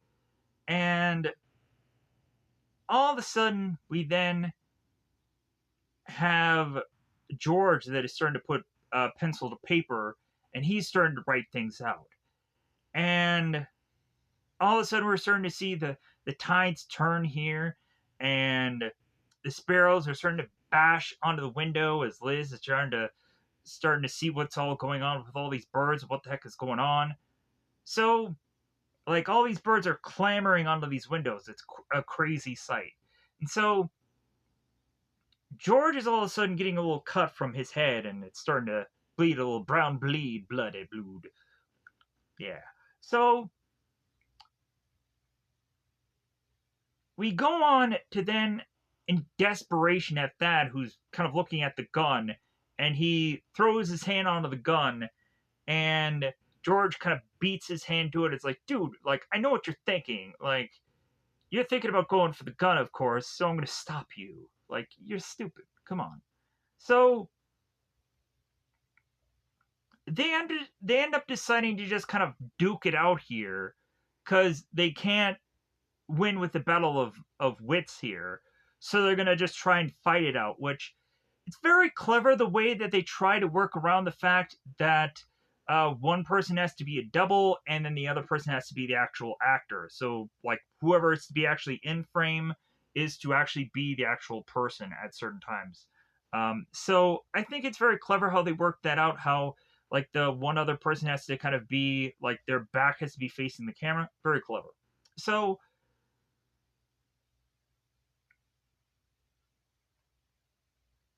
we have some battling going on. George ends up kicking Thad in the nuts. It's pretty good.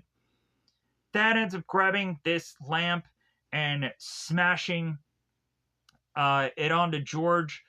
Uh, the birds end up just swarming around the house at this point. It's all like a crazy sight. So George is to go on and like struggle with Thad and George are kind of struggling on top of this table. And we have George who's looking for the gun, and Thad ends up taking this pencil and jamming it into George's neck, thinking that he's won here. And George has kind of fallen over. And so Thad, thinking he's won, is to rush over to his children, and he hugs them. And he's like, that is not quite sure what he's gonna do here, because he's trying to pick up his kids, but then again he's just kind of like I don't think I can carry them. I think I need to get to the door, which they do.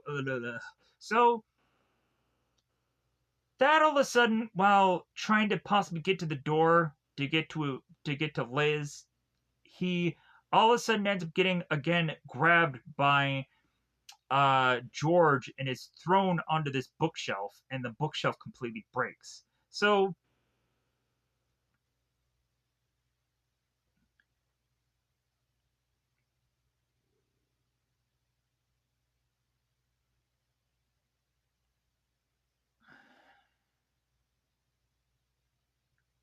I'm not quite sure when the heck Alan actually gets here by the end of this tale.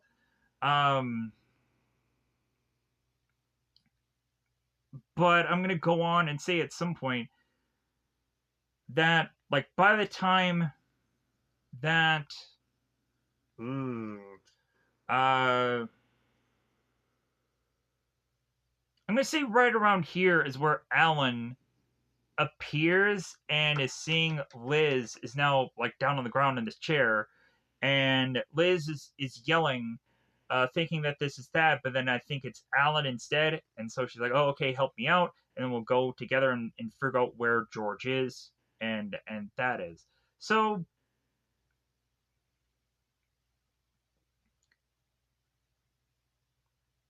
we now have George with the gun, and so George is asking Thad, it's like, well, is this gonna be your ending or mine? And George's estate to Thad, it's like, oh yeah, like you were always the clumsy one, and so all of a sudden there's to be these poking through these bookcases, all these white lights are coming through, and George is assuming that Thad has just some kind of weird hand in what's going on now. That like Thad now might have supernatural powers that George is unaware of, and Thad is like, no, like I'm not doing any of this. Like it's your time to go, George. Like, and the sparrows know it, and they're coming to collect. So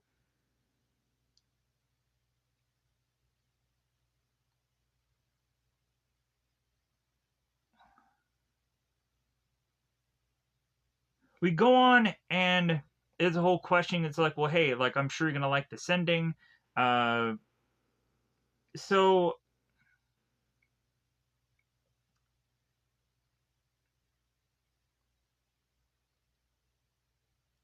by the time that Alan and Liz make their way to Thad and the kids, and what is left with George, George is getting picked away by all these birds come flying in, and they're chewing him up, and they're taking all of his pieces. And like by the time that Liz and Alan get there, like it's just bones and skeleton left that is getting hauled away. And so Alan is chasing off this skeleton with these birds. They come to find out that there is this kind of weird, goofy, uh, like unusual thing of light that is going outside that Alan is just kind of watching and just, wow, like what the heck is this? So Liz, Thad, and the kids are all just having this embrace, this hug, and that's how the movie finishes up. That's how it ends. I'm like, that's really how it ends? Like, honestly, how they probably should have ended the movie was to have Thad come back to the school, back to Reggie, and she ends up seeing that flower, and like that's how they probably should have ended the film. And like maybe Thad could have said that it's like, well, yeah, I was free of all charges. Like they just kind of wrote it off as some kind of cold case that'll never get solved. But we really know who the murderer was, and it was all just George all along. So with that said, I'm gonna get the heck out of here because I realize that this has gone way over 2 hours. But hey, I also had to go on and technically briefly review another film, so that still would have went me well over to the 2 hours regardless. So I'm gonna get that out of here. Goodbye, everybody. At least I'd gone on and done a review today. There were at certain points where I was gonna question if I could get this done because, in all honesty, by the time that I was trying to get a review together, that's when my neighbors were going on and working on their house because they do that all the freaking time. And it's kind of annoying. It's really kind of annoying. Uh, but hey, happens. You just have to roll with it, and you have to figure out a way of eventually. I'm probably thinking maybe I'm gonna have to go on and go into other rooms of my house just so I can get a review done. But who knows? I hope to be able to maybe do these at a certain time of the day where maybe that won't affect when I'm going to try and do these reviews. So who knows? Other than that, I'm gonna get the heck out of here. Goodbye, everybody. Bye, everybody.